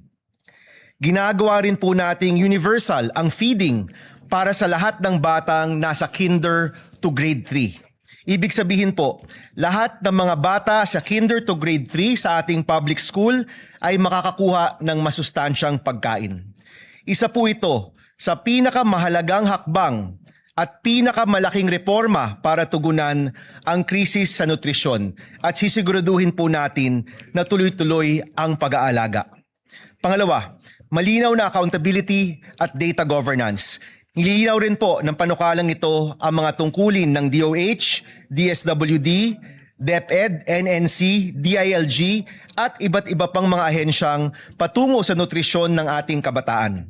Sa pamamagitan po nito, may iwasan ng overlap at masisigurado na may nakatutok sa nutrisyon ng bata sa bawat edad. Sisimulan din po ang isang Universal Health Record or UHR. Sa pamamagitan ng tama at updated na data tungkol sa nutrition, mas madali rin pong matututukan at mababantayan ang paglaki ng bawat bata mula barangay hanggang sa paaralan. Pangatlo po, ang pag-uugnay sa lokal na produksyon. Isa pong pinaglaban din po ni Senator Kiko Pangilinan. Ang pagtugon sa malnutrition ay tugon din po sa kahirapan ng ating mga magsasaka at mangingisda, ang ating food producers. Bibigyan natin ng prioridad ang freshly prepared hot meals at local procurement. Sa pamamagitan po ng diretsyong pagbili sa mga lokal na magsasaka at mangingisda, sisiguro rin po natin ang kanilang kabuhayan.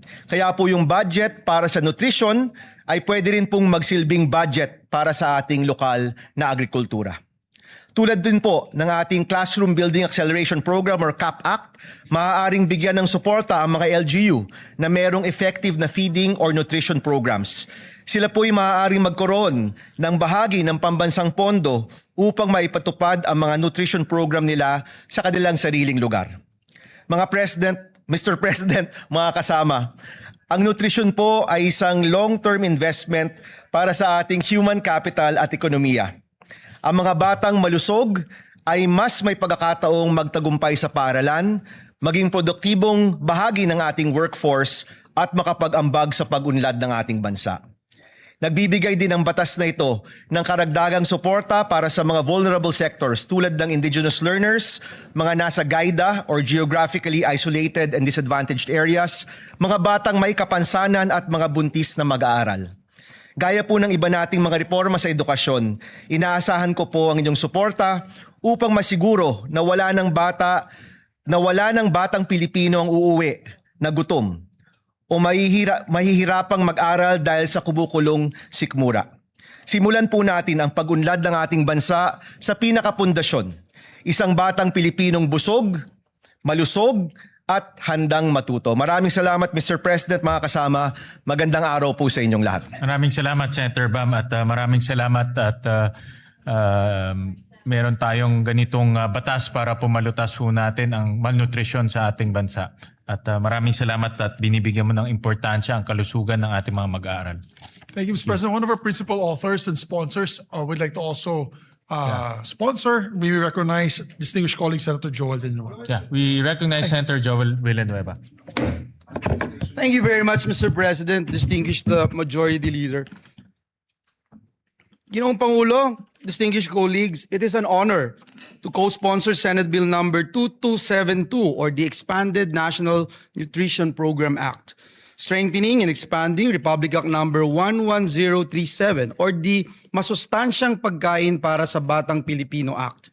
As one of the authors of this particular measure, having filed Senate Bill number 1145, we'd like to put on record our sincerest thanks and gratitude to the sponsor of the measure, our chairperson, Senator Bam Aquino, for pushing for these timely amendments to the law. Ginoong Pangulo, kapag po ang isang batang Pilipino ay pumapasok sa paaralan na wala pong laman ang sikmura, hindi lang po yan ang walang laman.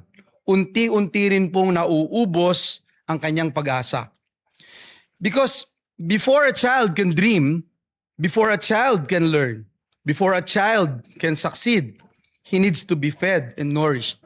According to UNICEF, Mr. President, nearly 1 in every 3 Filipino children under 5 years old is chronically malnourished. Sa BARM nga po, umaabot pa raw po sa 45.2% ang stunting rate ng mga bata.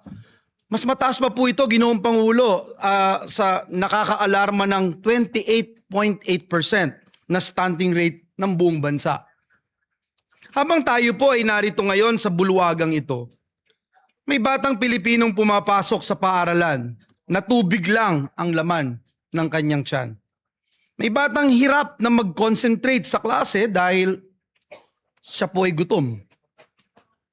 At may mga magulang na pinipiling huwag kumain para lang may maihain naman para sa kanilang mga anak. Mr. President, the 2022 PISA results also showed that more than 1/3 Filipino students reported not eating at least once a week because of financial hardship. Hindi po simpleng statistics ito, Ginoong Pangulo.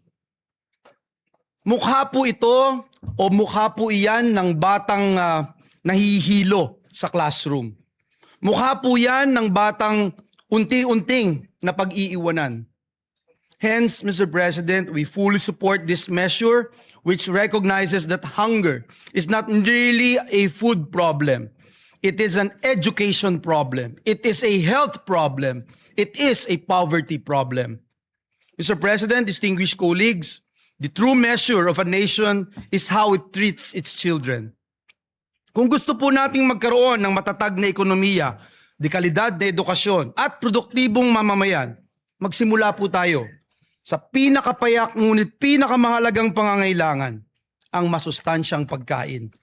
Kaya naman po sa panukalang batas na ito ay laban po ito sa kontragutom, laban kontra gutom, laban kontra stunting, laban kontra kahirapan at laban para sa kinabukasan ng bawat batang Pilipino.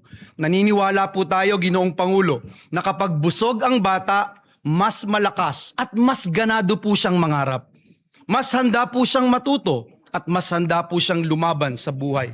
At kapag ang batang Pilipino ay lumaking malusog, ang buong bayan po ang aangat. dahil walang batang Pilipino ang dapat matulog na gutom at walang batang Pilipino ang dapat mangarap ng walang laman ng tiyan. Muli, Ginoong Pangulo, maraming salamat at pagpalain po tayong lahat ng ating Panginoong Diyos. Maraming salamat, Senator Joel Villanueva. We recognize the gentleman from Pampanga, Senator Kiko Pangilinan. Maraming salamat, Mr. President. Just a quick manifestation. We will submit our co-sponsorship speech for this measure. We congratulate Senator Bam Aquino for marshalling this through. Nung nakaraang dalawang kampanya po natin ay pagkain at gutom ang ating tinututukan. Kaya ito'y isa sa mga mahalagang panukalang batas na dapat lamang ay maipasa kaagad. Isang pondo, Mr. President, 4 ang tinutugunan. Kahirapan, kalusugan, edukasyon, at agrikultura at pangingisda, Mr. President. 4 ang tinutugunan, 1 pondo, Mr. President. Hindi lang gutom ng ating mga kababayan, ang ating mga anak, pati ang gutom ng ating mga magsasaka at mangingisda na maibenta ng tama ang kanilang ani at huli para gumanda ang kanilang kita, matutugunan din ng panukalang ito. Kaya we will submit our co-sponsorship speech, and we thank Senator Bam Aquino for marshalling this measure. Maraming salamat, Mr. President. Thank you. very much. We also recognize the gentleman from Palawan, Senator Erwin Tulfo. Mr. President, distinguished colleagues, I rise today to manifest my full support on Senator Bam Aquino's bill and formally co-sponsor the bill on the expanded National Nutrition Program under Committee Report number 71. Section 15, Article 2 of our 1987 Constitution explicitly mandates that the state shall protect and promote the right to health of the people. Yet, despite our past legislative efforts, we are cognizant of the stark reality that child malnutrition remains a formidable crisis in our country. Under Republic Act number 11037 or the Masustansyang Pagkain para sa Batang Pilipino Act, our national feeding program is currently limited to a period of 120 days. Mr. President, this is simply insufficient to sustain the nutritional requirements of our growing children from prenatal period to their school age years.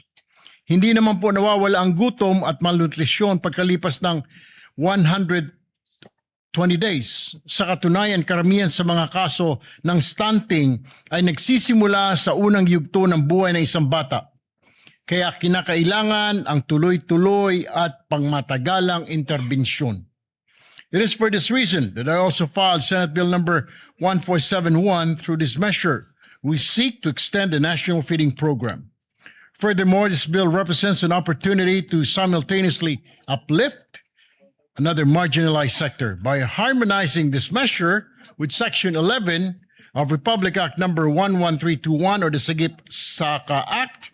We mandate the direct purchase of agricultural and fishery products from accredited farmers and fisher folks cooperatives. Mr. President, by linking our national feeding initiatives directly with our local producers, we combat the hunger that impairs our students' ability to learn, and we secure reliable livelihood for our agriculture sector. Win-win solution para sa ating mga mag-aaral at magsasaka. I therefore co-sponsor this vital measure and earnestly urge my distinguished colleagues to please support its swift passage. Maraming salamat po, Mr. President. Majority Leader. Thank you very much, Mr. President. Mr. President, we congratulate the sponsors for this timely measure. We were talking about it with the Senate President really quick, just a quick manifestation. We have one of the shortest populations in Southeast Asia. There was a study recently made, and I read about it. Short in height, Mr. President, because of stunting due to malnourishment and malnutrition. And the fact is that we're a basketball-loving country. So if we do not address this, sayang naman yung pagmamahal natin sa basketball. As a matter of fact, nilampasan na po tayo ng leaps and bounds ng Vietnam and Thailand. The children's height or the height average of Vietnam and Thailand, matatangkad na sila.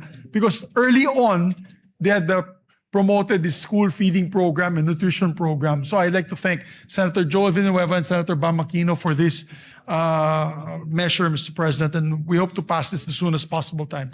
Majority Leader, Yes, with Mr. the just a short manifestation with the intervention of the Senate, Senator Bam and the rest of our colleagues, we managed to increase the feeding program in DepEd to 28 billion pesos. So right now, ang target this year is to have universal feeding for kindergarten, grade 1, for 180 days. No? So araw-araw mapapakain na sila. And this bill bodes well with that budget because we need to institutionalize that. No? And kaya timely ho itong bill na ito para ma-institutionalize yung budget na inilagay ho natin. No? Thank you. Thank you very much, Mr. President. We need to do this and act on this measure with haste. Mr. President, I move to suspend consideration of the measure to allow our colleagues to study the measure further. Is there any objection? Hearing none, the aforementioned bill is hereby suspended. Mr. President, we'd just like to designate, before we suspend for the CA, we'd just like to designate the members of two bicameral conference committees that will happen very soon. I move that the Senate President rather designate the Senate conferees to the Conference Committee on the Disagreeing Provisions on Senate Bill number 1981 and House Bill number 4744. These are the bills on Private Basic Education Vouchers Assistance Act, Mr. President. Is there any objection? Hearing none, the following are designated conferees on the disagreeing provisions on Senate Bill number 1981 and House Bill number 4744. Senator Bam Aquino as chairperson, Senate President Win Gatchalian as the author of this bill, and Senator Joel Villanueva. For the minority, Senator Lauren Legarda and Senator Camille Villar. Thank you very much, Mr. President. Mr. President, I move also that we proceed with the Senate President's designation of Senate conferees to the Conference Committee on the Disagreeing Provisions on Senate Bill number 1966 and House Bill number 6636. This is the bill institutionalizing the Assistance to Individuals in Crisis Situations Act. I so move, Mr. President. Is there any objection? Hearing none, the following members are hereby designated as Senate conferees on the Conference Committee on Disagreeing Provisions on Senate Bill number 1966 and House Bill number 6636. They are Senator Erwin Tulfo as chairperson, members for the majority, Senator Ping Lacson, Senator Lito Lapid, Senator Vicente Soto III, and for the minority, Senator Bongo. Thank you, Mr. President. And also for the record, Senator Kiko Pangilinan would like to be co-author and co-sponsor of the committee report of Senator Bam, as well as yours truly, Mr. President, if it can be made also co-sponsor and co-author. So recorded. Thank you. And Senator Rafi Tulfo as well, Mr. Yes, President. so recorded. Thank you, Mr. President. Mr. President, I move that we also we have the list of the minority members to the CA so that they can also participate in today's commission on appointments. This list had come from the office of Senator Pia Cayetano. Mr. President, I move that we elect the following senators as members of the commission on appointments on the part of the minority: Senator Rodante Marcoleta, Senator Christopher Bongo, Senator Amy Marcos, Senator Lauren Legarda, and Senator Jinggoy Estrada. I so move. Is there any objection? Hearing none, the motion is approved. And also, Mr. President, pursuant to Article 6, Section 17 of the 1987 Constitution, I move to elect the following members to the Senate Electoral Tribunal on the part of the minority: Senators Pia Cayetano and Senator Robin Hood Padilla. I so Is move. there any objection? Hearing none, motion is approved. With that, Mr. President, I move to suspend session until 3 o'clock in the afternoon to allow us to have our Commission on Appointments hearings this afternoon, Mr. President. I so move. Session is suspended.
Mr. President.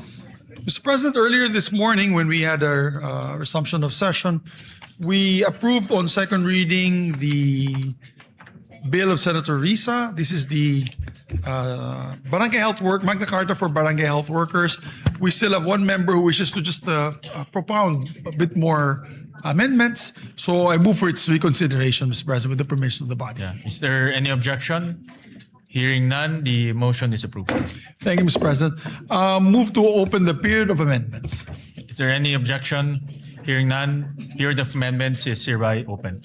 Mr. President, I move that we recognize once again the sponsor, Senator Risa Ontiveros, and to make their propose her amendment is no other than Senator Pia Cayetano. We recognize the gentle lady from Panay, Senator Risa Ontiveros, and to propound amendments, gentle lady from Taguig, Senator Pia Cayetano. Thank you, Mr. President. Will Her Honor be willing to hear this representation's proposed amendments? Definitely, Mr. President.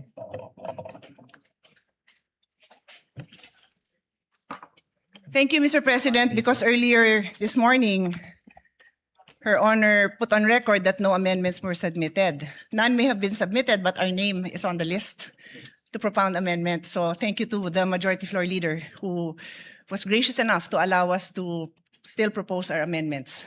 You're welcome, Mr. President. I made a No, record earlier I that thank there the were... Majority Floor Leader, not Her Honor, because Her Honor Oh. closed the period of amendments despite our name being there. Well, Mr. President, just to reiterate, in this morning's session of the special session, I made of record that there were no more committee amendments and no other colleagues had submitted proposed individual amendments. And I said repeatedly more than once that if the body allows, that I would respectfully move to close the period of amendments. And that is also why, Mr. President, this afternoon, when the Majority Leader asked me on behalf of the gentle lady from Taguig and Pateros to reopen, I readily agreed. Because my interest, like any other member of the chamber, is to move our bills forward. And if this afternoon the gentle lady is desirous to present the amendments, then by all means, I gave way to the reconsideration, Mr. Thank President. you. I'll just remind the body that the practice is usually staff to coordinate if there's a name on the list, because sometimes the person who made the reservation would waive their right, and that's quite common, or sometimes they would submit their amendments, or sometimes they would ask for a later time. So on that note, I'm ready to proceed. Yes, Mr. President. On page 1, line 14, after the word services, delete the period and add a comma, then insert the phrase, thereby advancing the Philippines' commitment under the United Nations 2013 Agenda for Sustainable Development, parenthesis, SDG, close parenthesis, particularly SDG 1, parenthesis, no poverty, close parenthesis, SDG 3, parenthesis, good health and well-being, close parenthesis, and SDG 10, parenthesis, reduce inequalities, close parenthesis. We submit, Mr. President. Mr. President, that sounds very all right, and in principle, I'm ready to accept that. May I just request, I don't have a copy of the proposed amendments, so I can be guided in accepting these proposed amendments, Mr. President. If the staff of the gentle lady could also provide my staff a copy so we can be guided, Mr. President. Maybe request the staff of Senator Pia to, there's a guide so Senator Risa can follow the amendments. Or we can just flash it. Maybe we Yes, can. thank you, Mr. Yeah, President. if we have something that we can I flash. think it would be best to flash so Yeah. everyone can follow. Yeah.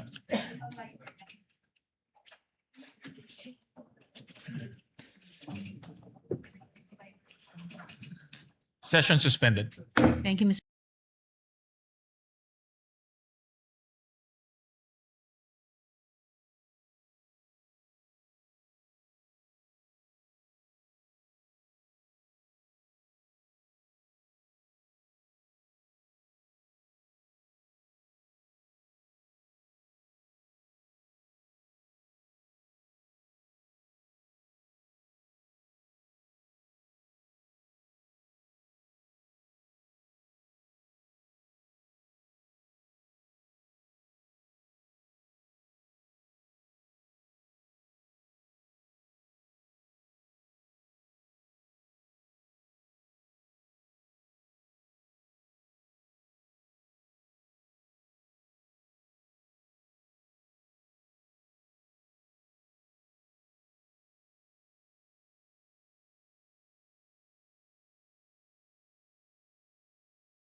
Actually, Mr. President, these are very simple, straightforward amendments. So we don't have a ready copy to share. But I can read, in the interest of moving it along, I can read the amendments, and Her Honor can check it. If there's any issue with it later on, then in the same way that we reopen, Her Honor can check. Because honestly, they're very straightforward. They're just principles which, knowing how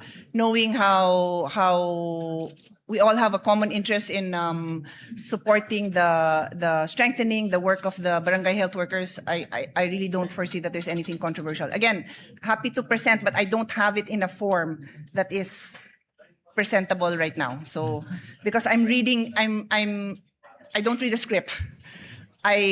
I look at the bill and then I read my amendments. That's all I There, have. it's already There, okay. flashed. So maybe as we go line by line, there will be time to prepare it. Okay. Thank you, Mr. President. That would have been fine. And in fact, yes, I have that copy already also po. And as I said earlier, yung unang pinropose na amendment ng gentle lady, it already sounded okay. But this is even more helpful now to have this matrix. Salamat po, Mr. President. Go ahead. has this been What does accepted? the sponsor say So to the amendment? To the first proposed amendment, Mr. President, in section 2. Accepted, Mr. President. Any objection? Hearing none, amendment is approved.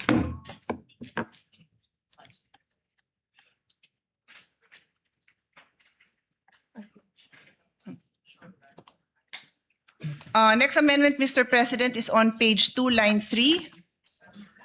After the word development, insert the sentence. The state further recognizes that BHWs are critical drivers in achieving the SDGs, as they serve as the primary health safety net for the most vulnerable, marginalized, and far-flung communities. We submit, Mr. President. Accepted, Mr. President. Any objection? Hearing none, amendment is approved.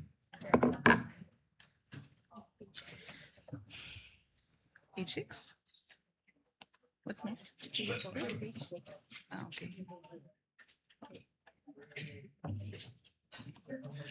Next amendment, Mr. President, is on page 6, line 30. After the word field, semicolon, delete the word end. And still on the same page, line 32, after the word development, period, delete the period and replace it with a semicolon and add the word end after the semicolon. And after letter E, add a new letter F, providing technical support for the use of digital health tools and telehealth platforms in the performance of their duties. We submit, Mr. President. Sorry, Mr. President, I'm following the matrix. What section is that in? I think section Page 11, 6. Yes, Yes. Mr. President, Letter sorry, I F. see it in section 11. letter D. Yes po. So after the words and professional development. Yes. Yes, accepted. correct. Accepted, Any- Mr. President. Any objection? Hearing none, amendment is carried. Meron pa? Our next amendment is on page 8, line 27. Delete the word end, and on the same page on line 31, after the word duties, delete the period and replace it with a semicolon and then add the word end and add a new number 3, which shall read psychosocial support and mental health services, recognizing the emotional, psychological, and physical demands inherent in frontline community health service. The DOH, in coordination with concerned LGUs, shall ensure that all registered BHWs, whether volunteer or employed, have access to psychosocial support and mental health services appropriate to their role and circumstances, which shall be in accordance with Republic Act number 11036, otherwise known as the Mental Health Act. We submit, Mr. President. Accepted, Mr. President. Any objection? Hearing none, amendments carried. Thank you, Mr. President. That is all. Thank you, Madam Sponsor. Thank you, gentlelady, and thank you, Mr. President. Thank you to Senator Pia, and I've worked with Senator Pia in many education bills. Lagi niyang pinapaganda at sinasharpen yung mga bills natin. Kaya maraming salamat sa amendments and interventions. Yes, thank you. Thank you very much, Mr. President. Mr. President, with that, I move to close the period of amendments. Is there any objection? Hearing none, period of amendments hereby closed. Thank you very much, Thank you, Mr. Mr. President. President. Thank you also to the our colleague, Senator Pia Cayetano, and the sponsor, Senator Risa Ontiveros. With that, I move to approve on second reading, subject to style, Mr. President, the measure. Is there any objection? Hearing none, the aforementioned bill is hereby approved on second reading, subject to style. Thank you very much, Mr. President. I move to suspend consideration of the same. The consideration of the aforementioned bills hereby suspended. Mr. President, I move that we consider Senate Bill number 1511 under Committee Report number 15. Is there any objection? Hearing none, the motion is approved. Hospital detention. Thank you very much, Mr. President. Mr. President, I move that this is the hospital detention measure. We are, of course, against hospital detention of the patients. Anti-hospital, that's right. Thank you for clarifying, Senator Pia. It's the anti-hospital detention bill or act, Mr. President. And we'd like to recognize the sponsors, Senator Risa Ontiveros, and our distinguished colleague, Senator Pia Cayetano, to propound the amendments, Mr. President. We're in the period of amendments, just for the We information. recognize the gentlelady from Panay, Senator Risa Ontiveros, and to propound her amendments, the gentlelady from Taguig, Senator Pia Cayetano. Thank you, Mr. President.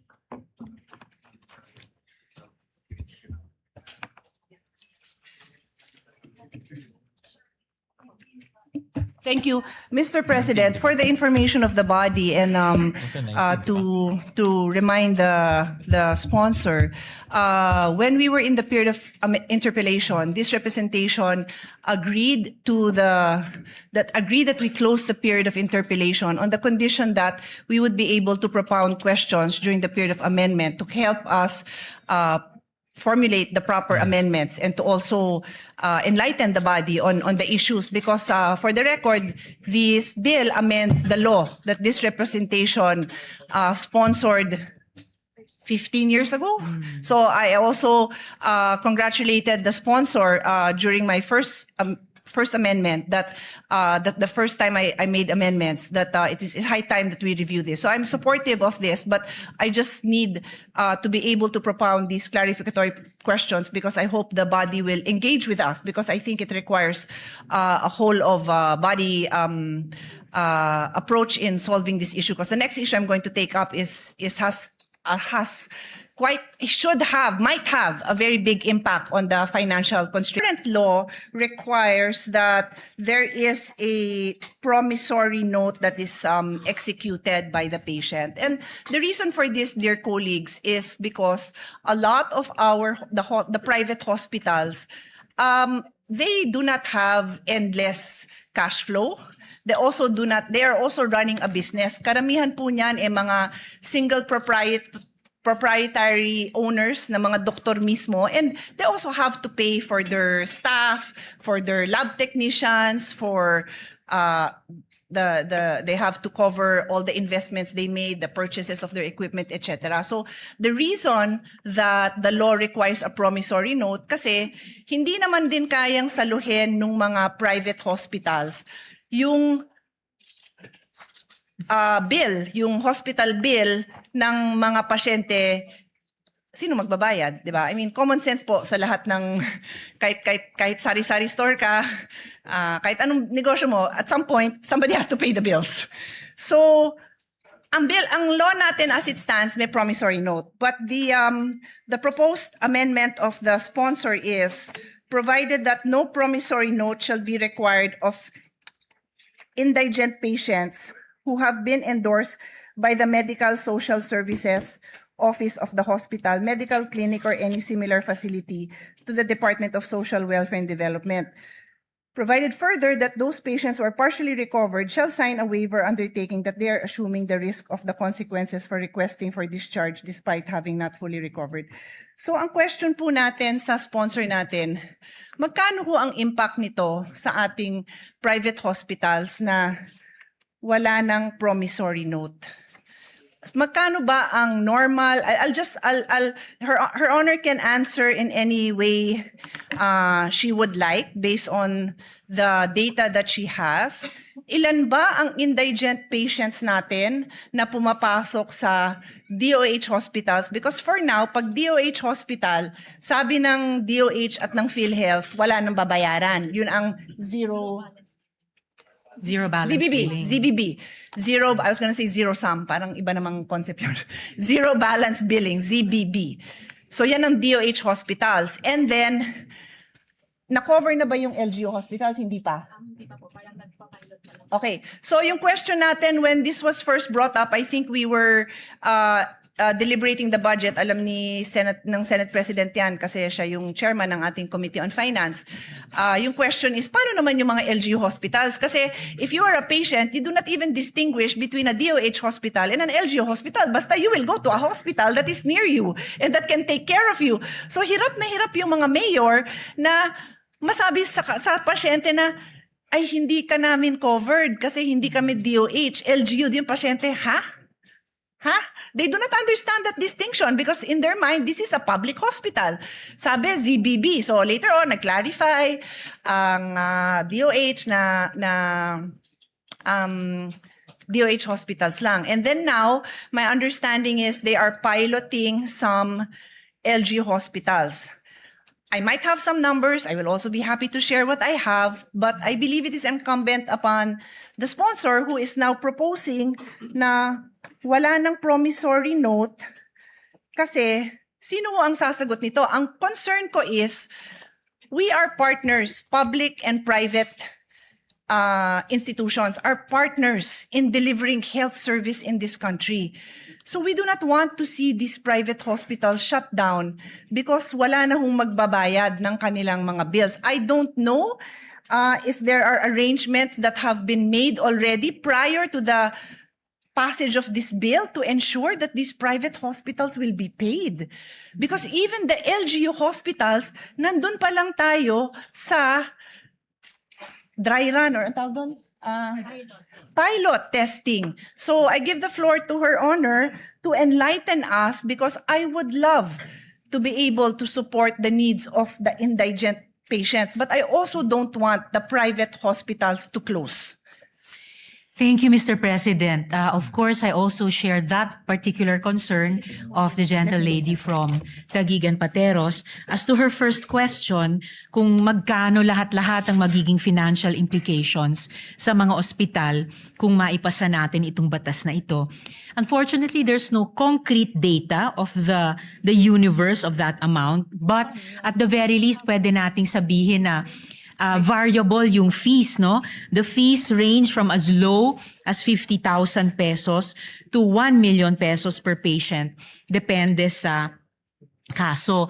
Then of course, we would need to multiply that to come up with the range, multiply that with yung pangalawang tanong ng gentle lady kung ilan lahat yung mga indigent patients ang hindi nakakasettle ng bills nila under the current system.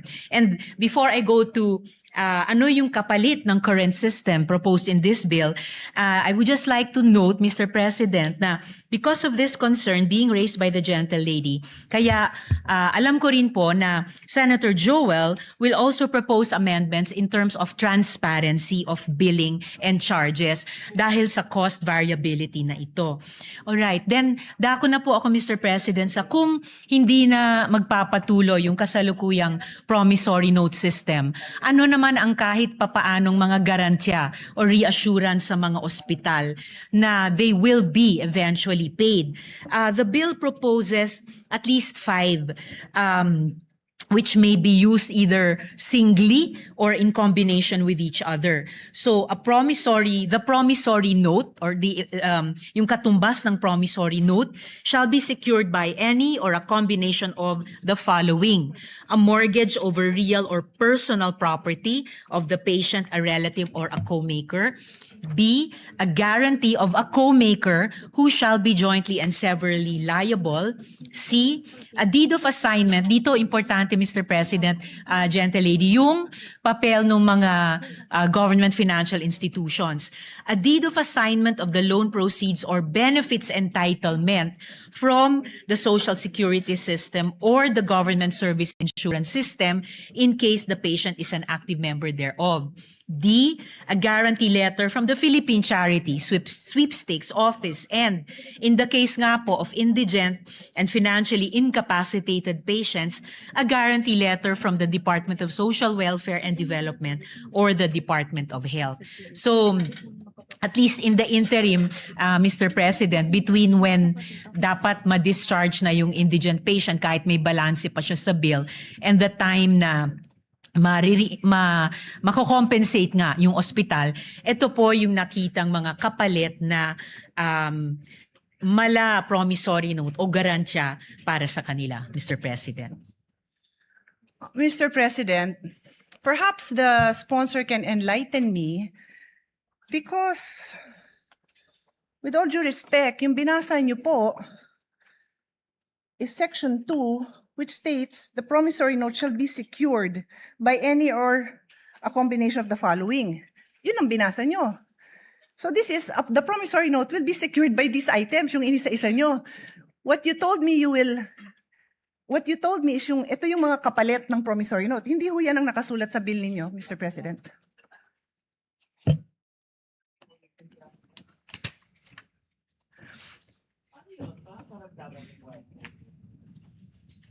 No, Mr. President, it will be a different system. Kung dati the indigent patient and his or her family were on their own to execute a promissory note kahit wala or kulang na kulang ang anumang collateral. Here, there is a promissory note in their name but backed up not by them by their lonesome, pero itong mga social protection and government financial institutions natin. And without leaving this topic, if the gentle lady wishes to pursue it, just relating to an earlier question of hers, in terms of proxy data, yung tinatanong po nila na magkano magiging cost implications, lalo na sa mga private hospitals, kung maipasa yung batas na ito. So babalikan, sorry, just so for clarity lang, Yes. binabalikan niyo yung unang question ko kasi yung question natin ngayon is your response to me. Yes. So which one first? Because Sabi hindi ko pa po, tayo- Mr. President, na without leaving this topic, just para hindi So, ko balikan natin malimutan. yung sa numbers. Yes, Okay, I just sure. want to add Okay. yung sagot ko kanina dun sa isa sa mga naunang tanong ng gentle lady na to use proxy data, if private hospitals are claiming 7 to 10 billion pesos from PhilHealth, then at least for purposes of discussion, we could assume around that amount yung implication sa kanila kapag maipasa itong batas. So that 7B to 10B worth of payments due sa kanila ay ipasasalo natin sa ganitong bagong sistema. And then, again, mindful of the... Can I comment on that one? Yes, Kasi Mr. otherwise, either I'll comment on this now or ililista ko lang kasi It's all right, Mr. President. sige. So The gentle lady may her proceed. honor's theory is that based on the claim of private hospitals to PhilHealth, and her honor said it is 7 to 10 billion, yan yung ina-assume ng ating sponsor na amount that is needed to cover indigent patients. Yes, Mr. President. Saan ho nanggaling yung figure na yon? From PhilHealth, Mr. President, with this What is aggregated... the exact line item for that? Because I've sponsored the budget of PhilHealth and maraming hinihingi ang PhilHealth. So hindi ko kayang tanggapin na yan necessarily ang pang-indigent because the record also shows napakaraming indigent patients who don't bother going to the hospital because alam nilang wala silang pangbayad. So this is probably the bill for lower middle class or middle class patients who cannot even cover the bill. Hindi pa yata ito yung sa indigent. So we have to be clear if we are going to mention numbers that this definitely covers the sector that we are referring to. Yun lang naman yung reason kung bakit nagtatanong ako ng numbers kasi nakakatakot magpasa ng batas na to at batas ko to at gusto ko naman talaga siyang pagandahin na hindi tayo clear sa figures natin, Mr. President. Yes, Mr. President, I'm just pulling up the disaggregated data for which we came up with this proxy data of a range of 7 to 10 billion pesos. And I will be giving that to the gentlelady during this interpellation or this period of amendments. Additionally, Mr. President, before returning to the latest concern of the gentlelady, mindful of the apprehensions and reservations raised by the good senator from Taguig and Pateros regarding the possible cost implications to government, the sponsor wishes to place on record that the provision is anchored on the availability of medical assistance programs of various government agencies as provided under this bill na binanggit ko nga, Mr. President, as well as, of course, the continued implementation of the government's zero balance and no balance billing policies. And in line with this, the sponsor is likewise inclined to accept the proposed amendment of the good senator from Taguig when she proposes it, requiring the Department of Health to establish the criteria for indigency and the requirements necessary to qualify for the said exemption at a later time, Mr. President.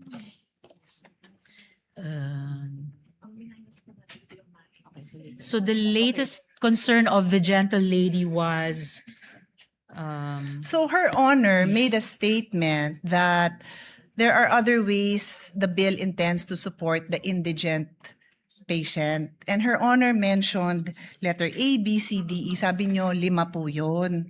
Ang sinasabi ko po sa inyo, kindly educate me because yung sinabi nyo, wala yan sa bill.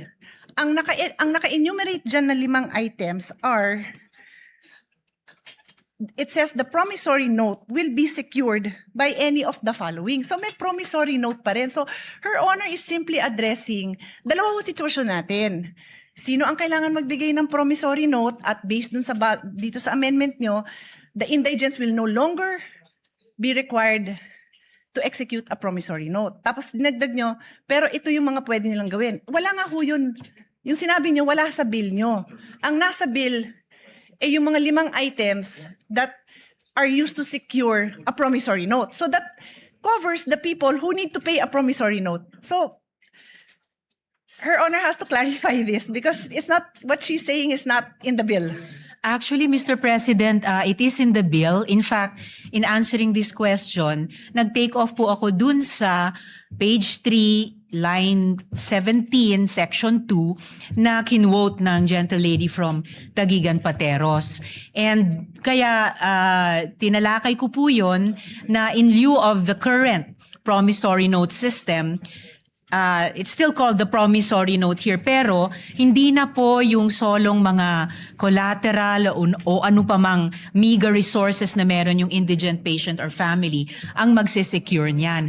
Ang magbaback up na po nun ay yung mga social protection agencies at saka government financial institutions natin tulad ng SSS, GSIS, PCSO, DSWD, DOH. So in effect, Can Her the Honor promissory specific- note, if I may just complete Yeah, sure. this last sentence, the promissory note will no longer be issued by their lonesome nga po ng indigent patient and family, then bahala na sila sa buhay nila kung paano i-honor.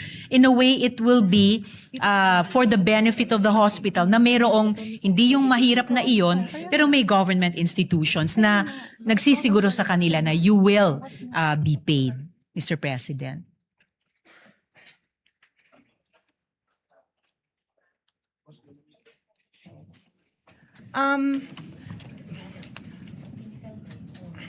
Should we suspend? Because what Her Honor is saying is not written in the bill. So I don't know if We Her may Honor suspend, would Mr. President, like but- me to approach and try to explain because I understand what Her Honor is trying to say. What I'm saying is it's not written in the bill.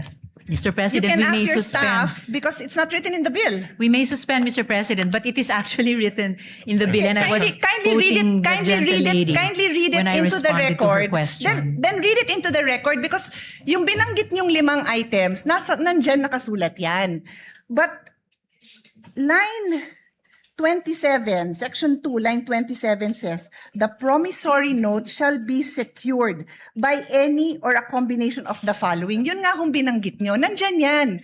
But it says a promissory note will be secured. My question was, paano mabubuhay ang mga ospital kung wala ng promissory note? Hindi nyo pwedeng ibato ito kasi ito sabi, the promissory note will be secured by the following.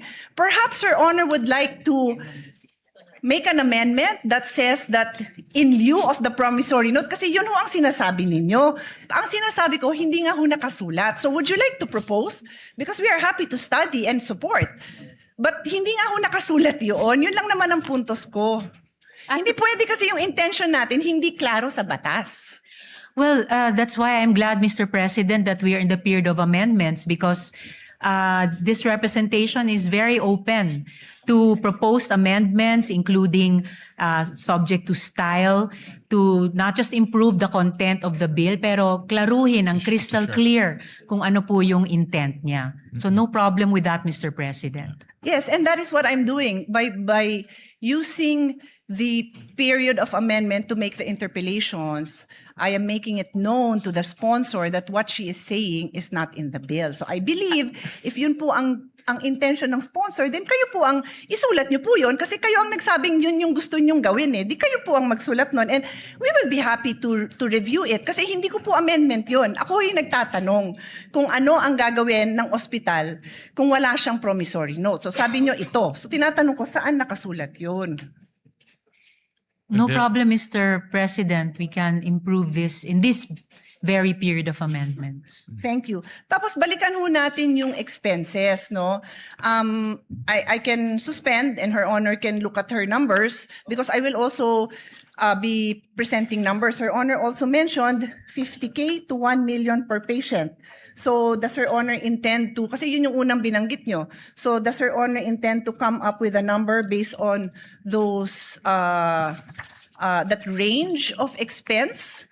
That Her Honor mentioned. Kasi kailangan nga natin ng number because we have to find out where will we get this amount to support naman these private hospitals. Otherwise, this is a disaster because ang mangyayari, pipila lang sila sa Malacanang, magmamakaawa sila na wag ipasa to. Sayang naman yung effort natin dahil we all have the same intention. Pagandahin yung health system natin.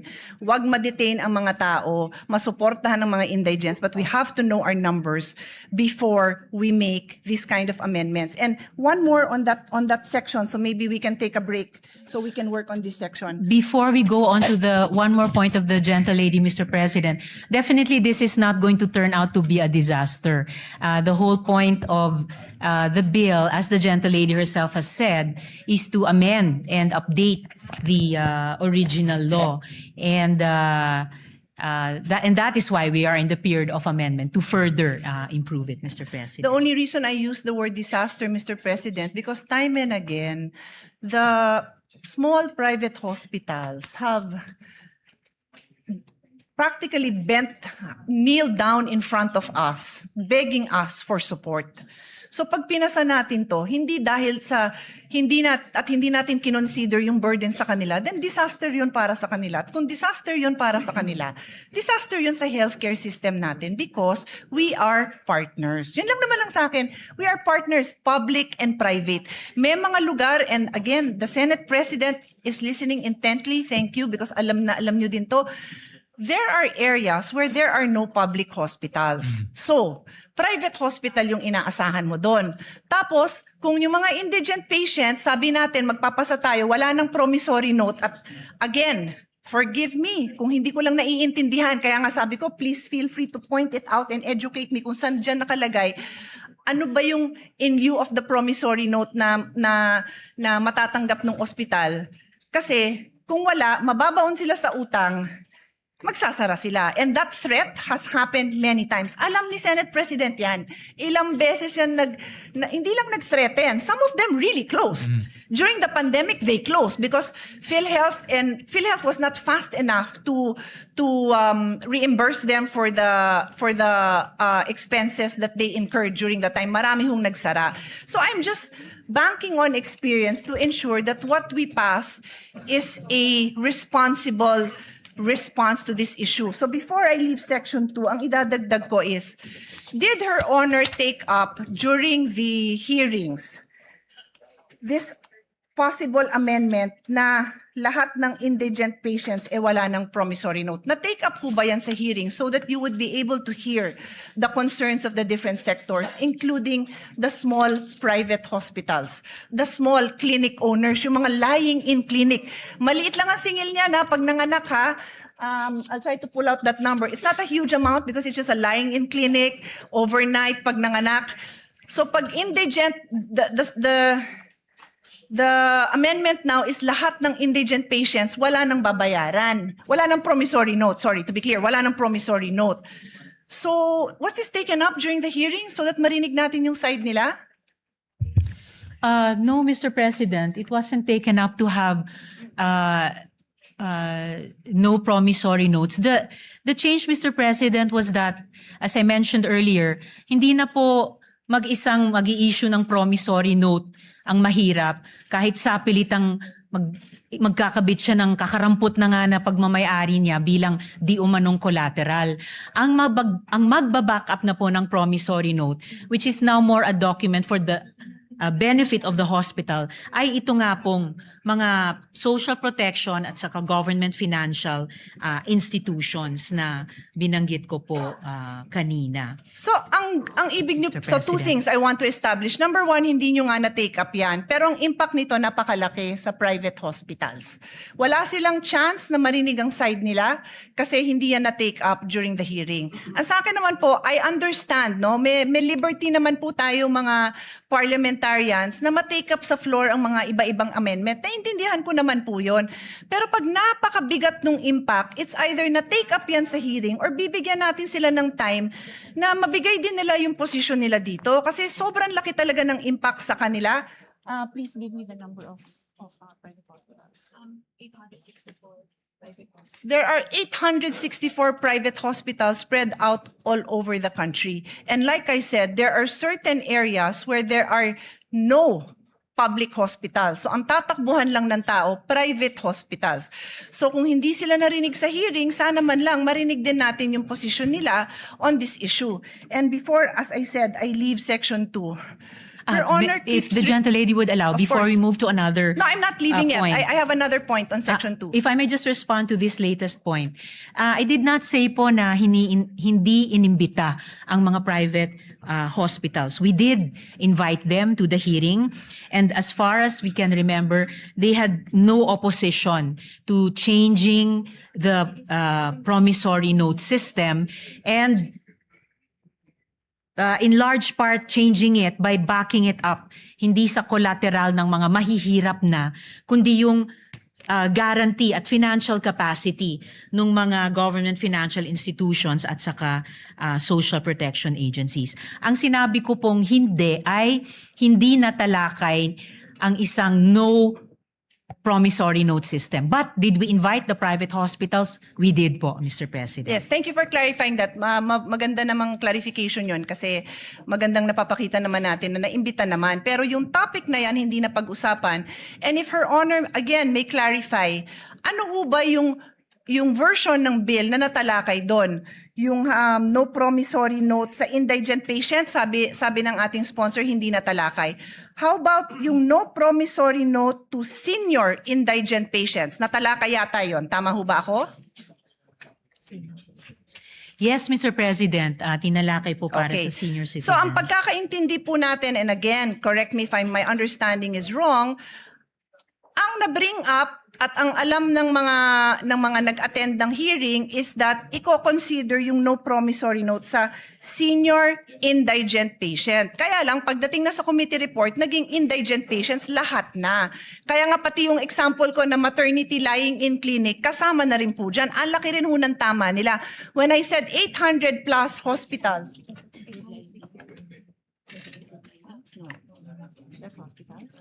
yung sinabi kong 864 na establishments, mga hospital po yun. Hindi pa kasama dyan yung lying in. Baka mas marami pa.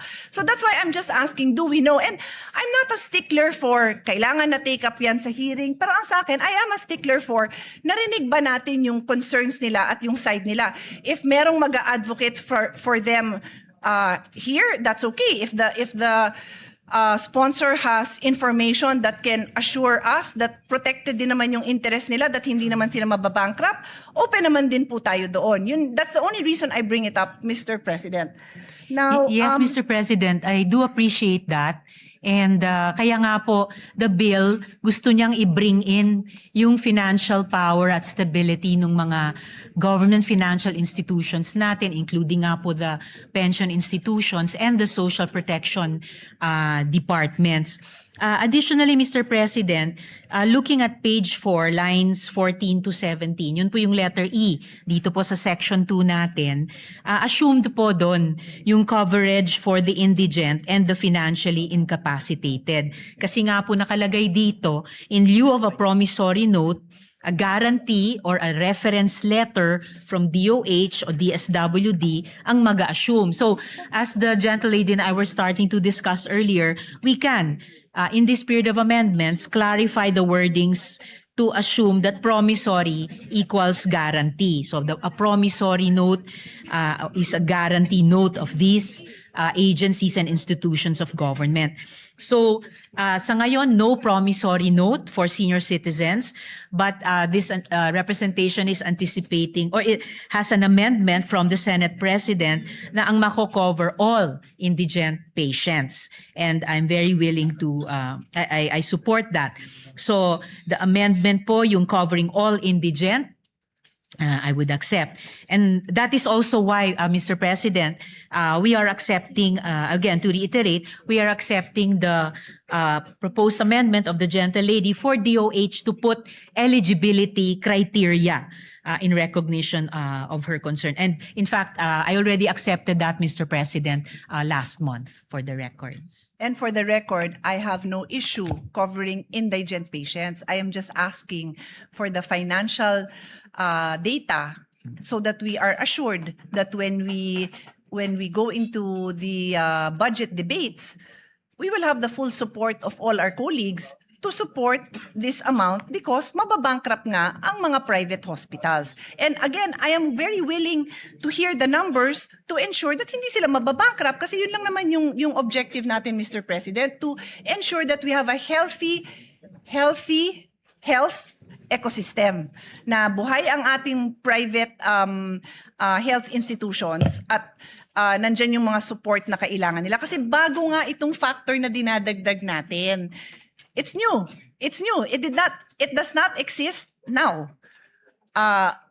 Indigent patients are required to provide a promissory note, which means they have the legal obligation, to be clear sa mga nakikinig, they have the legal obligation to cover that amount. That is the meaning of a promissory note. You have Yes, a Mr. legal backing President. to cover that amount. So I understand what Her Honor is saying, that she has these government agencies that will provide, and Her Honor even mentioned letter E on the next page. Wala hong problema yon, pero I will just end this point, Mr. President, and ask Her Honor to read line 27, which is on page 3. Line 27 lang po, hanggang 30, kasi marami namang nakabura doon eh. Let's put it on record. The gentlelady would like me to read it. So, page 3, lines 27 to 30, the promissory note shall be secured by any or a combination of the following. And is Her Honor, is my understanding correct that yung the following na yan nga po yung 5 na binanggit nyo? Tama ho ba ako? Tama po, Mr. President. So, ano hong binasa nyo? The promissory note shall be secured. So, we are talking about a situation where there is a promissory note involved. And what I have been trying to say, Your Honor, is for the indigent patient, it is your amendment that says that line 17, would Her Honor like to read? I can read it, she can read it, but that is your amendment, Your Honor. Line Yes, 17. Mr. President, provided that no promissory note shall be required of indigent patients who have been endorsed by the Medical Social Sciences Services Office of the hospital, medical clinic, or any similar facility to the Department of Social Welfare and Development. And just to reiterate, Mr. President, earlier, sinabi ko na rin po na we can clarify wordings to assume promissory equals guarantee. So it could be a guarantee note.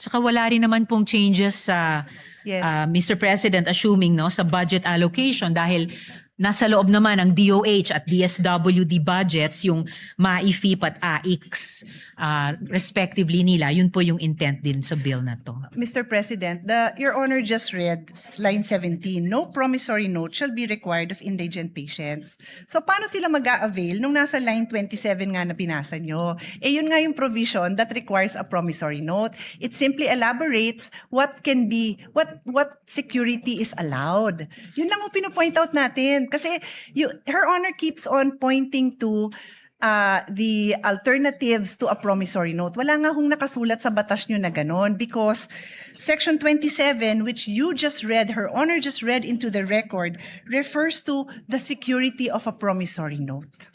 That's So why, you Mr. might require President, another provision, Your Honor. I am just trying to put into words your intentions kasi kayo ho ang may intention na ito eh. although Mr. President, as I already mentioned earlier, yung in terms of yung wording, yung language ng bill, pwede na nga pong palitan yung promissory note with guarantee note just to indicate nga na hindi na po ito yung kasalukuyan, hindi nga dating kasalukuyang sistema na sapilitang pinapapirma yung mahirap na pasyente o pamilya niya ng promissory note.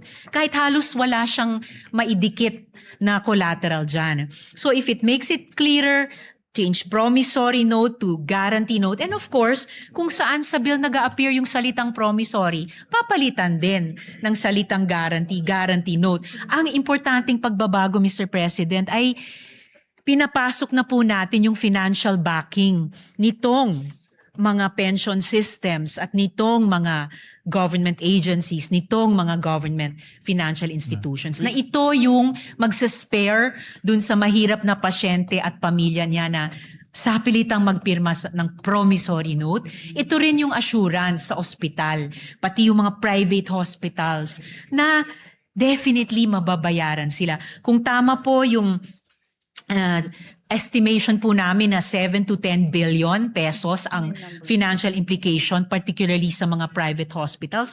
Certainly, pag sinuma natin yung financial might nitong nakalista sa 5 letters dito, kakayanin po nilang garantiyahan yan. And yan ang assurance na mababayaran ang mga ospital sa mga serbisyong ibinibigay nila sa mga indigents, Mr. President. With the kind permission of Senator Pia, the way I understand it, dalawa po yung categories, may indigent and non-indigent.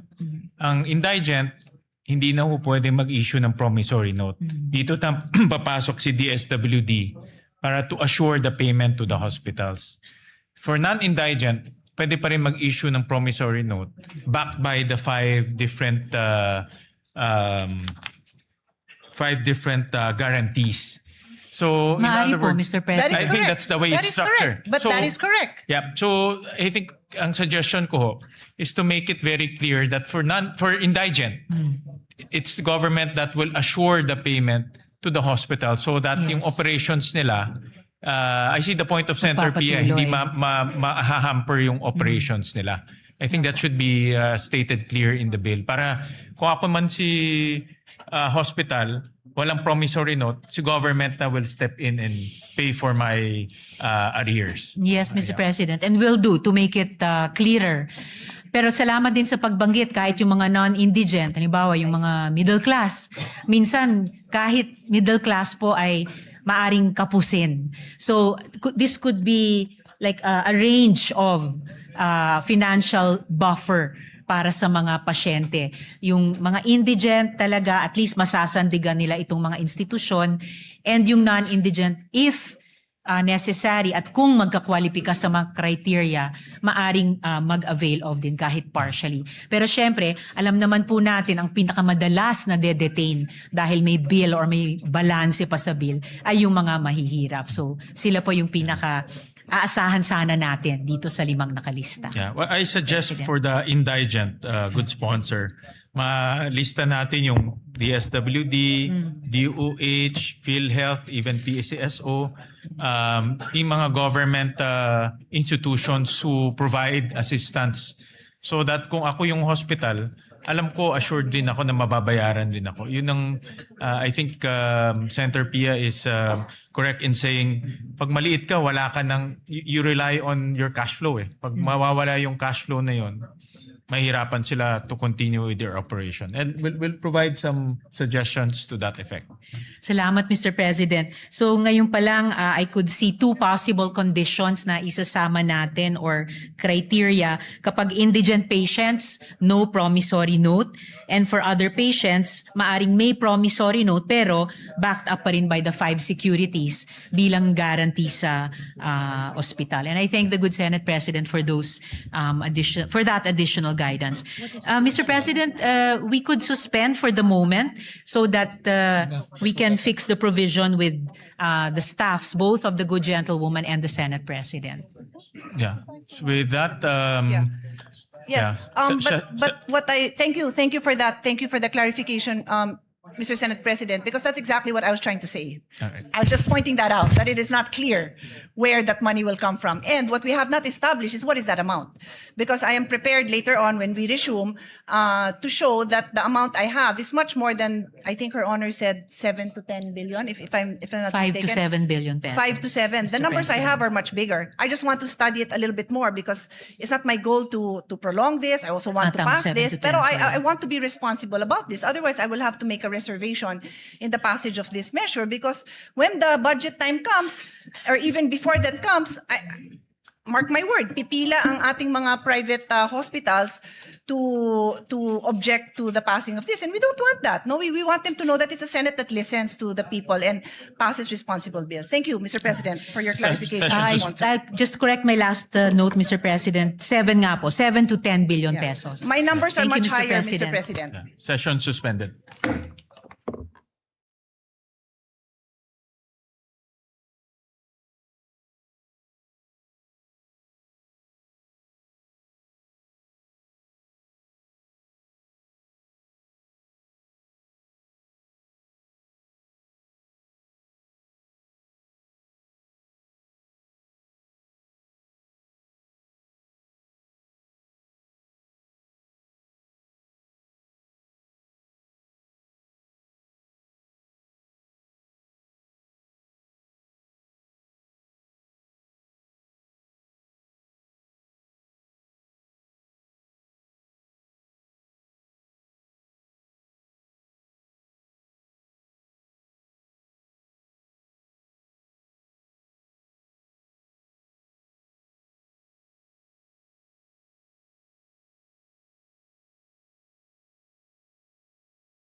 Thank you, Mr. President. Mr. President, to allow our sponsor, together with Senator Pia Cayetano, to discuss further the amendments with the staff on the staff level, I move to suspend first consideration. Senate Bill number 1511. I so move. Is there any objection? Hearing none, the motion is approved. Thank you, Mr. President. Mr. President, may we recognize Senator Lauren Legarda for We a recognize manifestation. the gentlelady from Malabon and Antique, Senator Lauren Legarda. Thank you very much. First time I'm addressing Senator Sherwin Gatchalian as Senate President. Congratulations once again for a very hardworking, dedicated, brilliant, disciplined public servant. So congratulations. Thank you, Madam. Yes, Mr. President, on behalf of the minority, may I manifest for the record that Senator Alan Peter S. Cayetano shall serve as the minority floor leader. Likewise, the minority members' presence here. This is without prejudice to the final resolution of the case currently pending before the Supreme Court. And this manifestation is to ensure the orderly discharge of the functions of the whole Senate as an institution and the minority during the pendency of said case. Thank you. So recorded. Majority Leader. May we recognize, Mr. President, our distinguished colleague, Senator Bam Aquino. We recognize the gentleman from Tarlac, Senator Bam Aquino. Mr. President, mga kababayan at kapwa ko Pilipino, noong 8 ng Hunyo, 2 kabataan na puno ng pangarap, 2 atleta ng Ateneo de Manila University men's basketball team, sina Rene Clert Baterbonia at Divine Adili, ang binawian ng buhay sa isang off-campus activity sa Aurora. Noong nakarang Huwebes, nabisita po natin ang magulang ni Rene. At sa gitna ng lungkot, dalamhati at galit, iisa lang po ang kanilang hiling, ang katotohanan. Ano ba talaga ang nangyari sa kanilang anak? At sa palagay ko po, kung ito po'y nangyari sa kahit sino sa atin, ito rin naman po ang hihingin natin. At higit pa dito. Ang trahedyang sumapit kina Rene at Divine ay nangangailangan ng kalinawan at katotohanan. At para po sa magulang, pamilya, kaibigan at komunidad ni Rene at Divine, posible pong maging espasyo ang Senado upang lumabas ang katotohanan sa mga pangyayari sa araw na yon. Sa pagdinig na ito, suriin po natin ang kasalukuyang polisiya ng DepEd, ng CHED, ng mga sports and athletic rules, regulations and standards po nito. At ang lalabas po mula sa pandinig ay maaari ring makadagdag sa ating panukala na Safer Schools Act.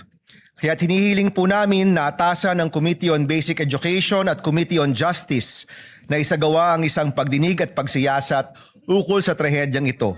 Para po sa katarungan, para po sa kaligtasan, para po sa ating kabataan, at syempre po para kay Rene at Divine. Maraming salamat po, Mr. President.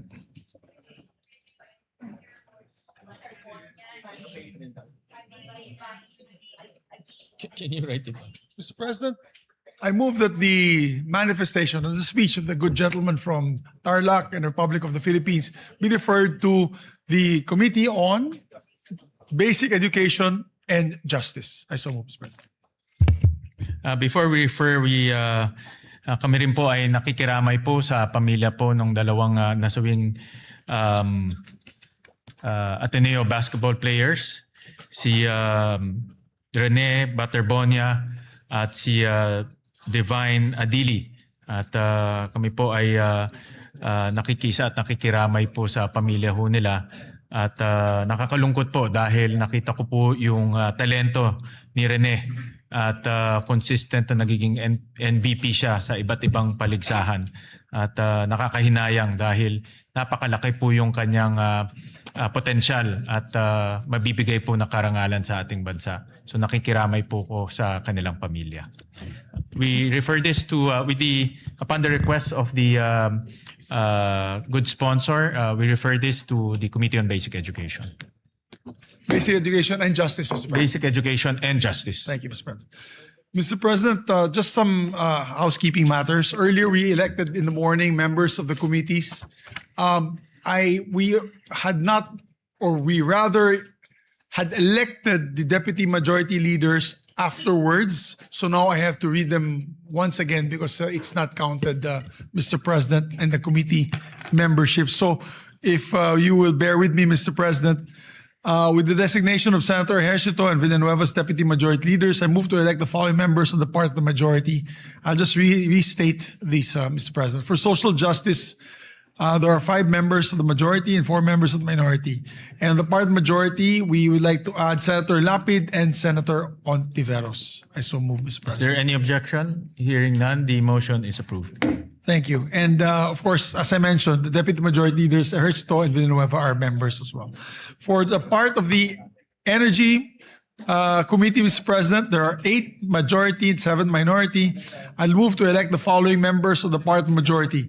Senator Panfilo Lacson, Senator Ontiveros, Senator Aquino, Senator Pangilinan, and Senator Raffy Tulfo, with the 2 deputy majority leaders as also members. And we'd like to designate Senator J.V. Ejercito as Vice Chairperson of the said committee. I so move, Mr. Is President. there any objection? Hearing none, the motion is approved. I'm only reading the members. The members lang.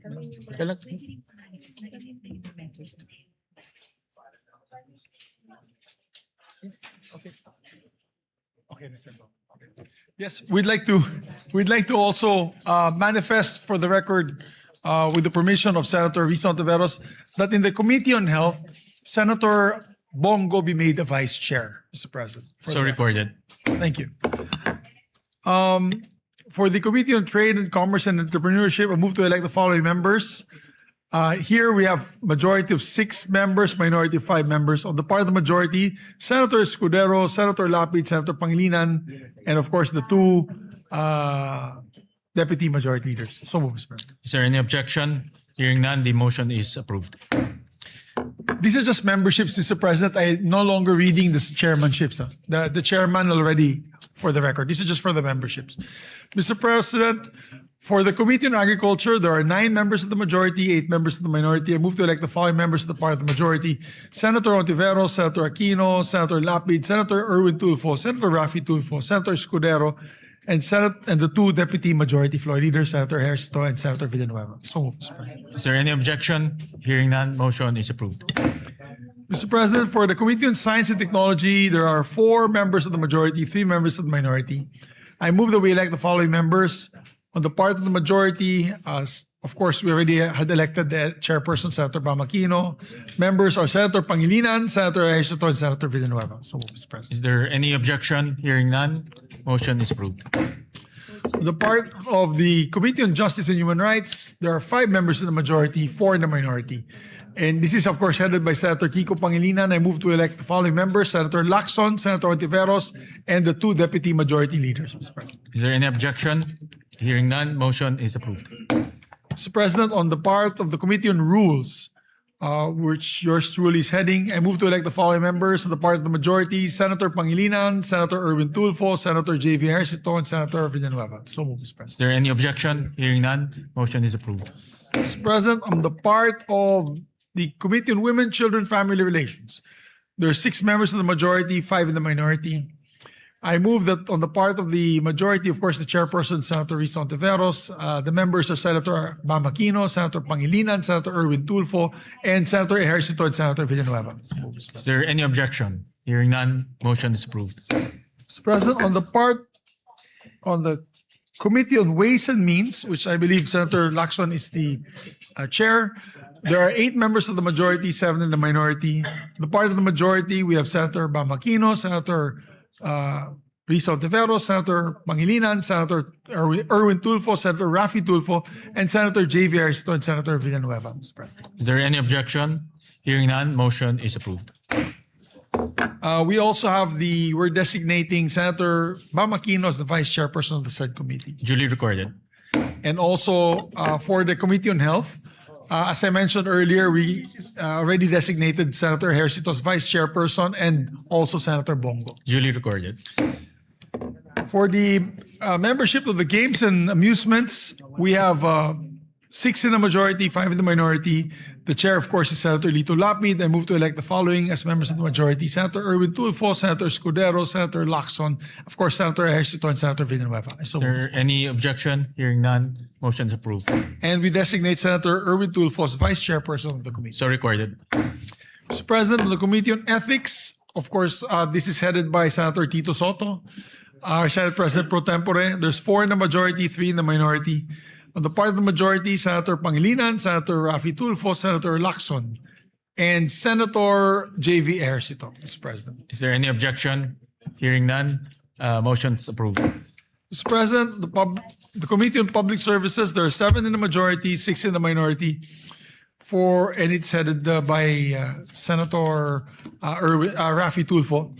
I move to elect the following members: Senator Lapid, Senator Ontiveros, Senator Pangilinan, Senator Erwin Tulfo, Senator Ejercito, and Senator Villanueva as members, and we designate Senator Ejercito as vice chairperson of the committee. Is there any objection? Hearing none, motion is approved. Let me just go back to the Committee on Ethics. Senator Soto wants to have Senator Pangilinan as his vice chairperson of the committee. For the record. Yes, any objection? Hearing none, motion is approved. Thank you.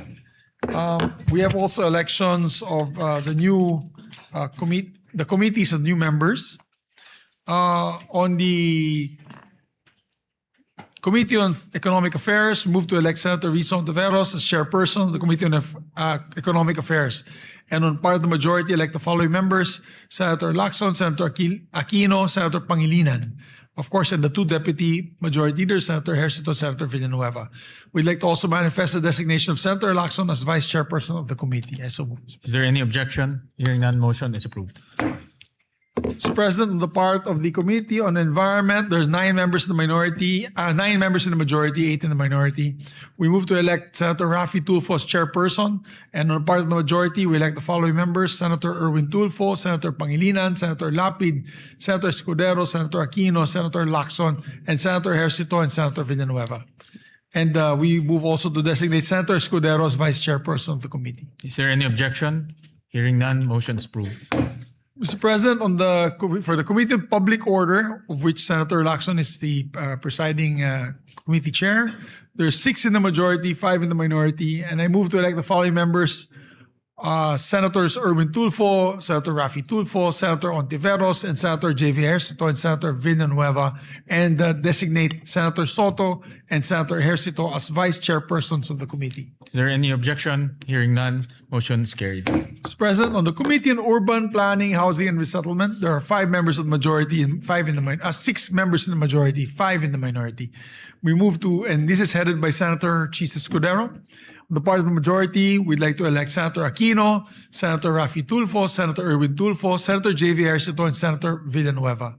I so move, Mr. President. Is there any objection? Hearing none, motion is approved. Mr. President, I move to elect the members of the Committee on Electoral Reforms and People's Participation. We move to elect Senator Vicente Soto III as chairperson of the committee. And the part of the majority, elect the following members: Senator Bam Aquino, Senator Raffy Tulfo, Senator Erwin Tulfo, Senator Kiko Pangilinan, Senator Risa Ontiveros, and Senators Ejercito and Villanueva. And also manifest the designation of Senator Ontiveros as vice chair of the committee. Is there any objection? Hearing none, motion is approved. On the Committee on Higher and Technical Vocational Education, I move to elect 2 additional members of the committee. On the part of the majority, Senator Hontiveros and Senator Lapid, Mr. President. Is there any objection? Hearing none, motion is approved. And Mr. President, on the part of the Committee on Finance, upon the instruction of the chairperson, I manifest to designate the following as vice chairpersons: Senator Pangilinan, Senator Aquino, Senator Hontiveros, Senator Villanueva, and Senator Lacson. Is there any objection? Is there any objection? Hearing none, motion is approved. Speaks other matters? Any other matters?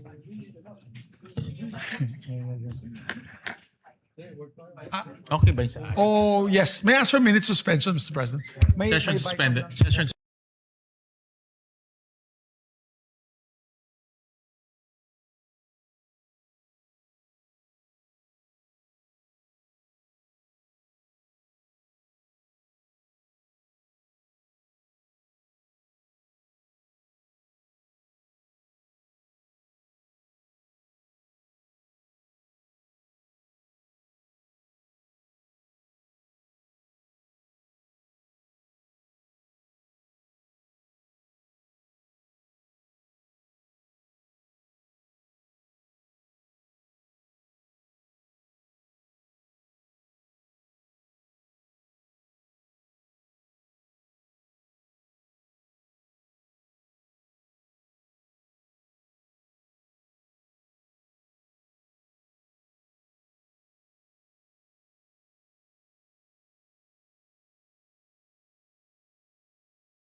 Mr. President, we should, I move to consider to take up proposed Senate Resolution number 453, and the Secretary is directed to read the title of the resolution without prejudice to inserting to the record the full text thereof, Mr. President.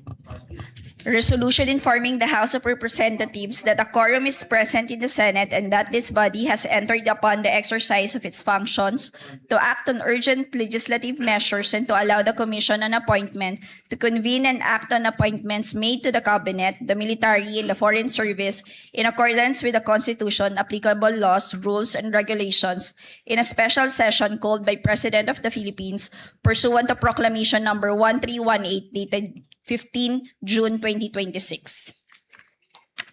Mr. President, I move to adopt Senate Resolution number 453. Is there any objection? Hearing none, Senate Resolution 453 is hereby adopted. Mr. President, I move to consider proposed Senate concurrent resolution number 11. The Secretary is directed to read the title of the measure without prejudice to inserting the full text thereof. Concurrent resolution creating a joint committee of both houses to notify the President of the Philippines that Congress has convened its first special session and there being a quorum, said Congress has already entered upon the exercise of its functions. Mr. President, I move to adopt the Senate concurrent resolution number 11. Is there any objection? Hearing none, Senate Concurrent Resolution number 11 is hereby adopted. Mr. President, I move to just, with the indulgence of the body, we suspend for just one more minute. That is a very important measure. I think it was one of those that the President had included in his message to the House and the Senate for the special session. And it's a LEDAC measure. So in a few minutes, mabubuo na po yung signature, we can ratify this. So I move to suspend for Session suspended.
Mr. President. Mr. President, I know we were waiting for the AIX BICAM, but we have some information from the chairperson. May we recognize our distinguished colleague from Palawan, the Republic of the Philippines, Senator Erwin Tulfo. We recognize the gentleman from Palawan, Senator Erwin Tulfo.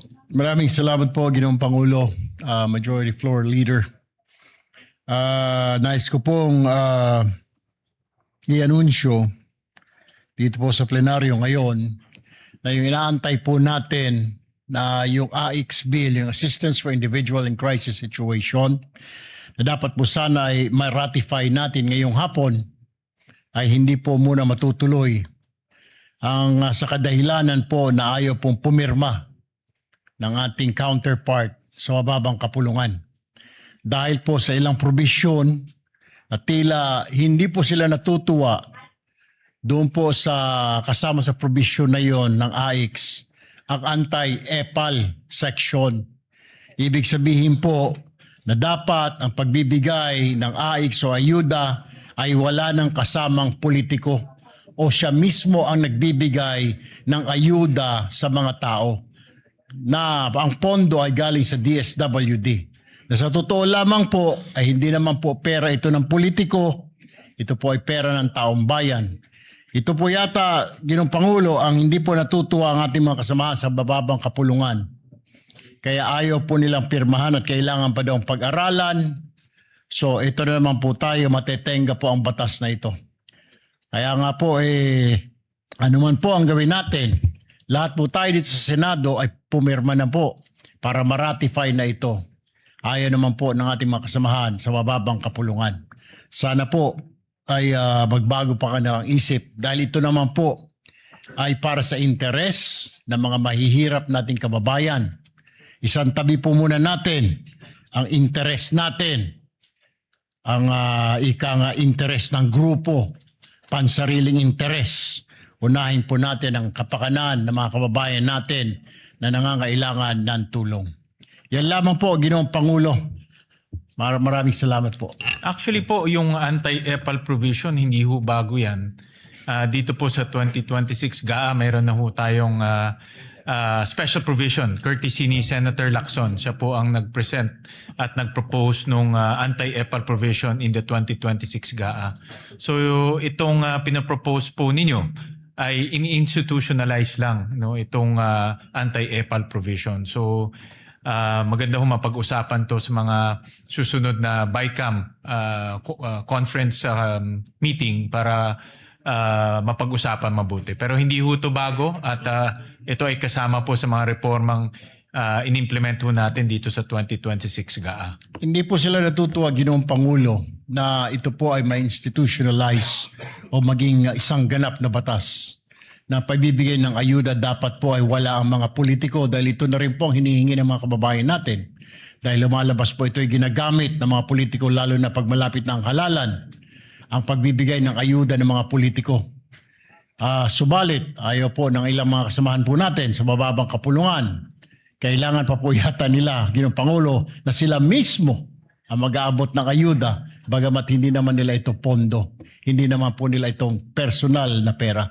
Kaya doon po sa dalawang mambabatas po natin sa mababang kapulungan, sana po mapag-isipan ho ninyo sa mga darating na araw na hindi po ninyo pera, yan, pamimigay na yan, pera po ng taong bayan.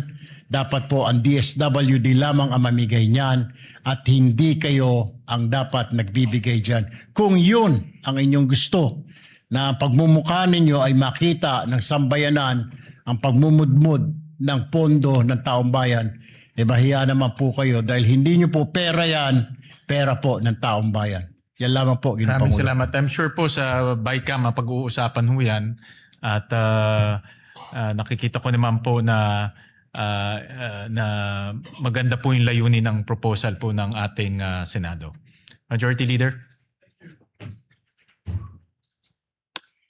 Maraming salamat, Mr. President. Unfortunate that we're not able to ratify this measure, but I'm sure we can hopefully ratify this when we get back after the synergy break. Mr. President, just one last housekeeping. We'd like to also elect the members of the Committee on Accounts, whose chairperson is Senator Ping Lacson. The majority has 7 members, the minority has 6 members. I move to elect the following members of the Committee on Accounts. On the part of the majority, Senator Pangilinan, Senator Lapid, Senator Aquino, Senator Erwin Tulfo, and we designate Senator Soto as the vice chairperson of the committee. Is there any objection? Hearing none, the motion is approved. We also have the 2 deputy majority leaders with us there, Senator J.V. Ejercito and Senator So recorded. Thank you, Mr. President. So, Mr. President, we are all ready to hear the address of the new Senate President of the Republic of the Philippines. Mr. President, we'd like to recognize the Senate President. Thank you, Majority Leader.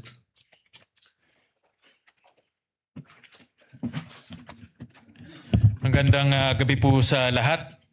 Mga iginagalang kong kasamaan sa Senado, mga kababayan, magandang araw po sa ating lahat. Una sa lahat, taos-pusong akong nagpapasalamat sa aking mga kapwa-senador sa tiwalang inyong ipinagkaloob.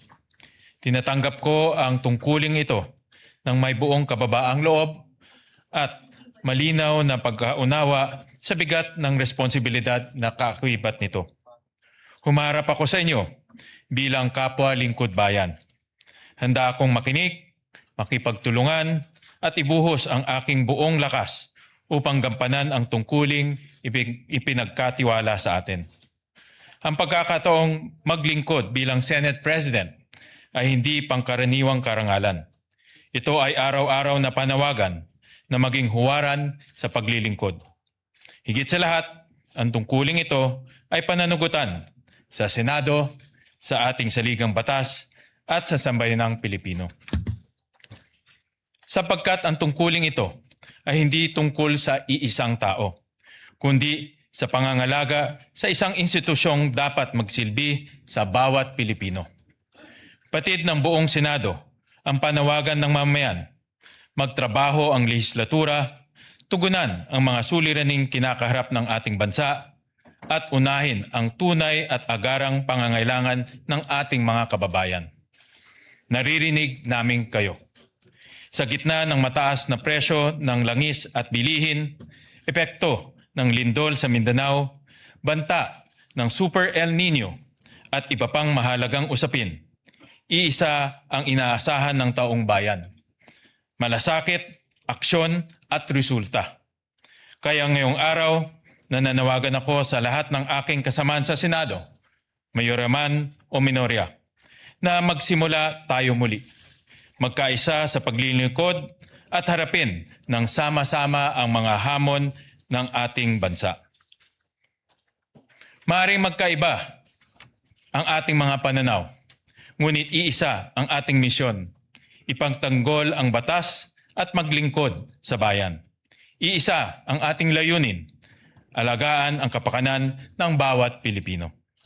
As we take on the urgent work before us, let us reclaim our sense of purpose and move the Senate forward with discipline, fidelity to our mandate, and commitment to the Filipino people.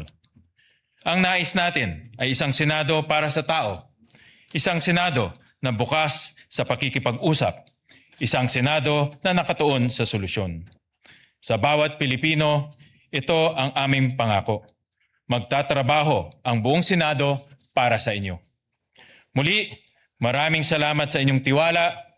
Sa abot ng aking makakaya, paglilingkuran ko ang institusyong ito at ang ating bayan ng may buong paggalang, sipag at katapatan. Mabuhay ang Senado, mabuhay ang sambayanang Pilipino. Maraming salamat po.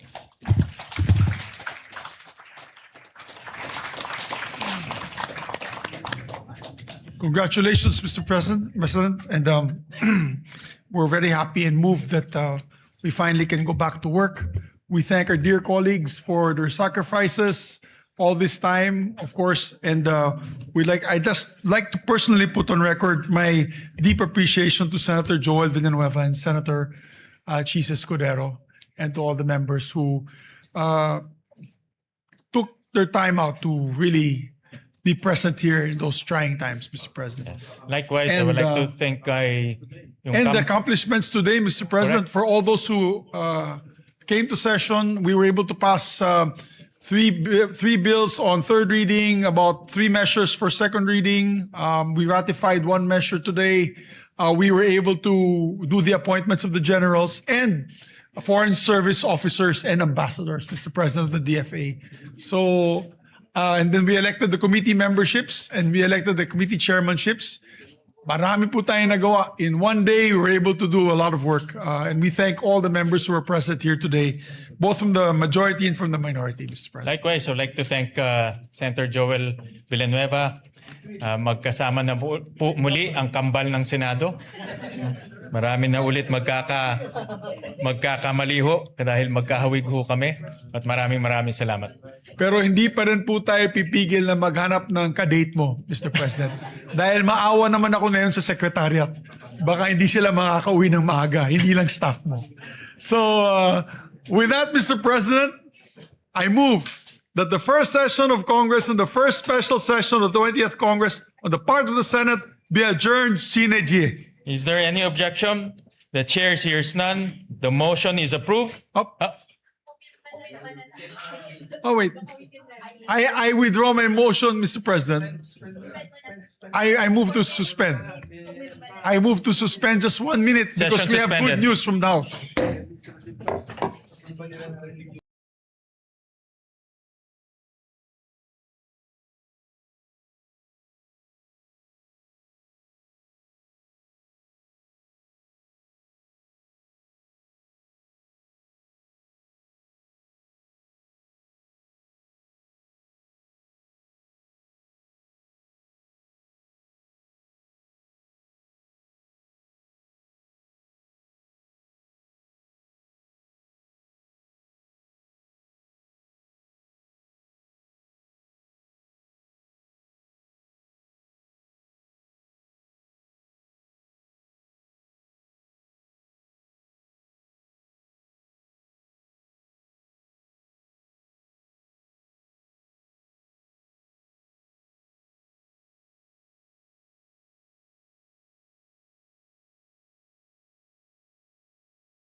chairperson on the Committee on Social Justice. I think he'd like to give a brief manifestation.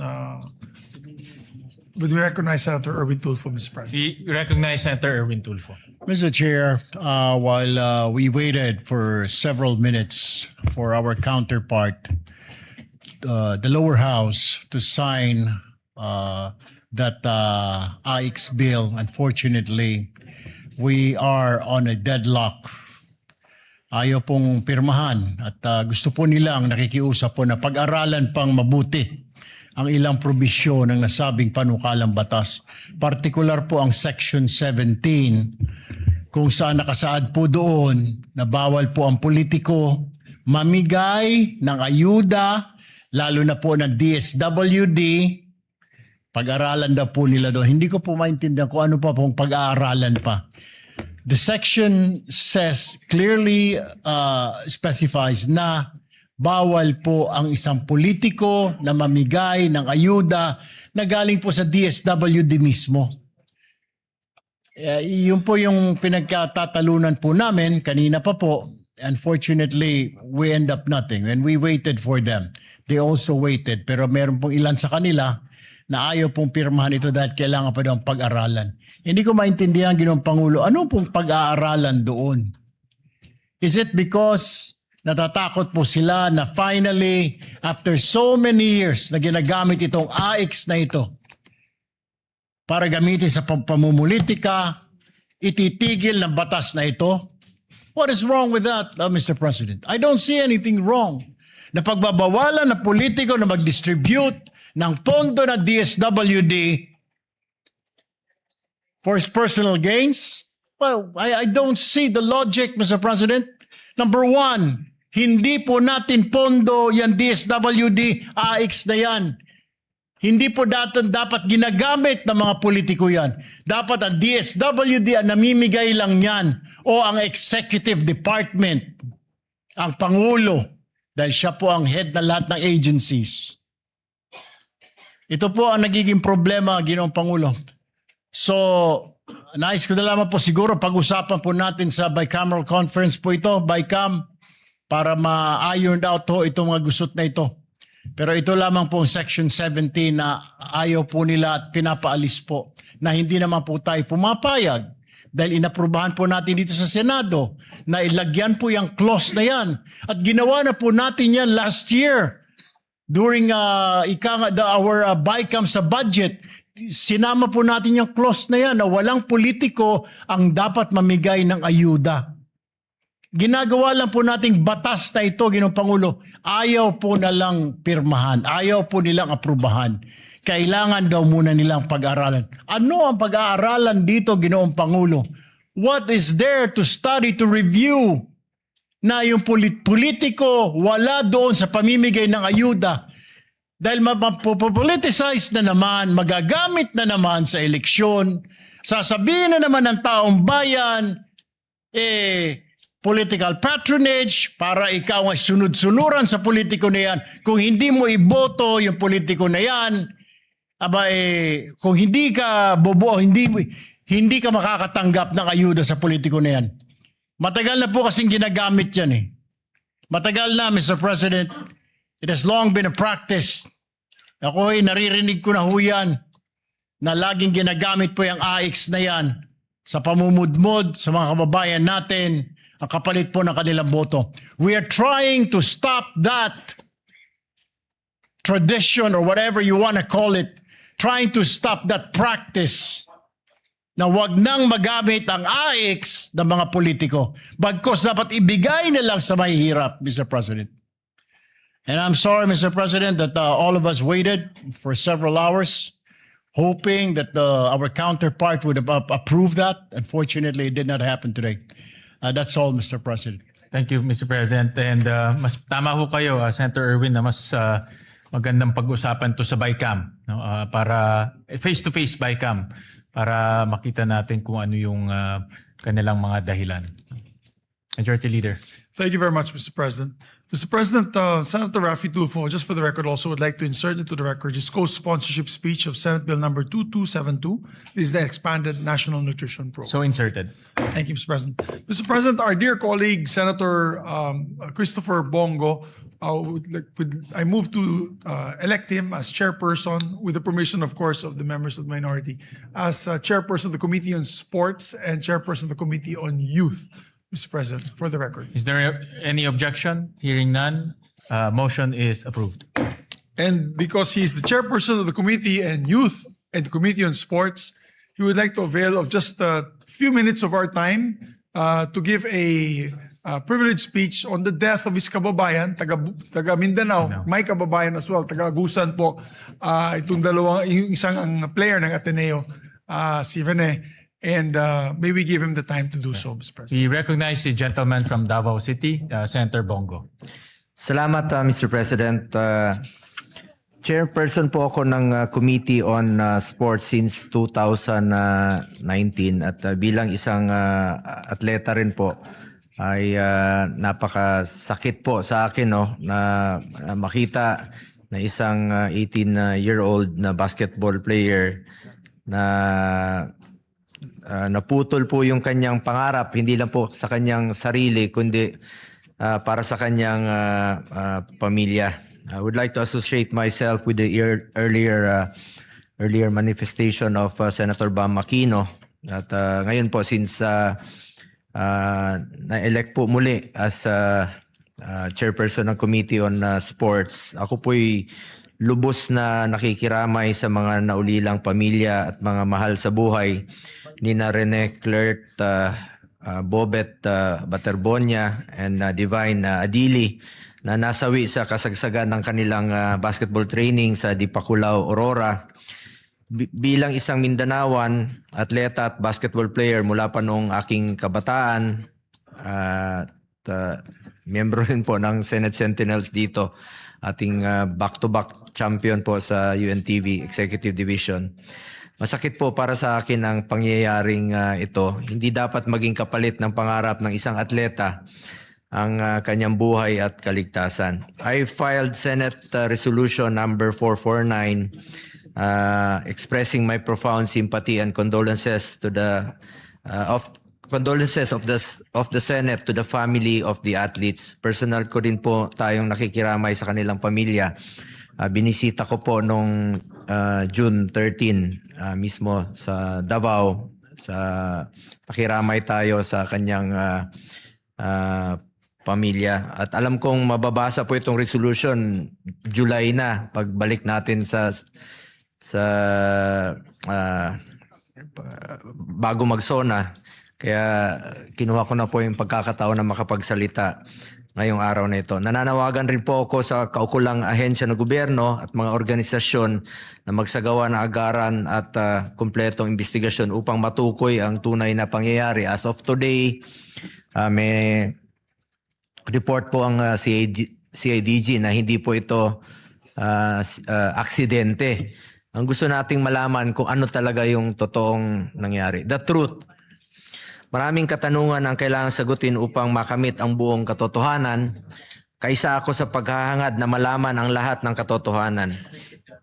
In this light, I also filed Senate Resolution 450 urging an inquiry into the incident to be able to develop policies, protocols, and guidelines for the safety of our student athletes. Ayaw na po nating maulit po ito. I also filed Senate Bill 2261 or the proposed Student Athlete Safety and Welfare Act requiring the PSC to craft National Student Athlete Safety Code. At siguro lahat ng ahensya na rin po, including CHED at DepEd. Kasi itong si Rene Baterbonia ay naglaro po sa Dabra. Naging MVP po ito noong 2025. Pride po ito ng Davao, pride rin po ito ng Caraga Region sa Agusan. Kaugnay rin po nito, kinikilala natin ang inisyatibo ng PSC sa agarang pagsasagawa ng pagpupulong hinggil sa insidenteng ito. Mahalaga para sa akin ang kaligtasan sa lahat ng training ng ating mga atleta at kabataang sports enthusiasts.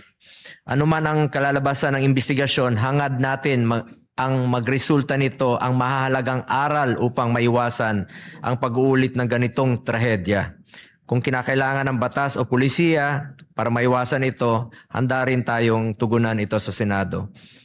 Pero tapos na po. Indeed, a lost life is a lost life forever. Hindi na po natin maibabalik po ito.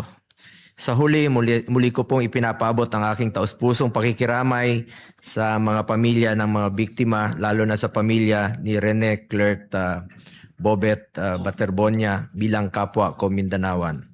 Nakausap ko rin po mismo ang kanilang pamilya na si Ma'am Rovelyn at nagpaabot rin po tayo ng konting tulong. Naway bigyan sila ng Panginoon ng lakas at ginhawa sa gitna ng matinding dalamhati. Thank you po, Mr. President. Maraming salamat, Mr. President. And also the privileged speech of the good gentleman be also referred to the Committee of Senator Bam Aquino, which is the Basic Education and Committee on Justice. Mr. So referred. Mr. President, also, I'd like to take this opportunity to elect 2 more members to as chairpersons of the committees. We have with us our dear friend, Senator Camille Villar would be moved to elect her as chairperson of the Committee on Government Corporations and Public Enterprises. Is there any objection? Hearing none, motion is approved. And for the chairperson of the Committee on Banks and Financial Institutions and Currencies, we move to elect Mr. President, Senator Mark Villar. Is there any objection? Hearing none, motion is approved. Thank you very much, Mr. President. With that, Mr. President, no other member of any agenda for the day.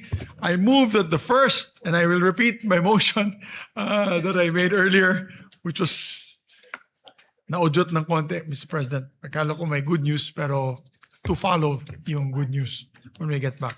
Mr. President, I move that the first session of Congress and the first special session of the 20th Congress, the part of the Senate, be adjourned sine die. Is there any objection? The chair hears none. The motion is approved. The first session in the first special session of the 20th Congress on the part of the Senate is hereby adjourned sine die. Maraming salamat. Mabuhay po ang Senado.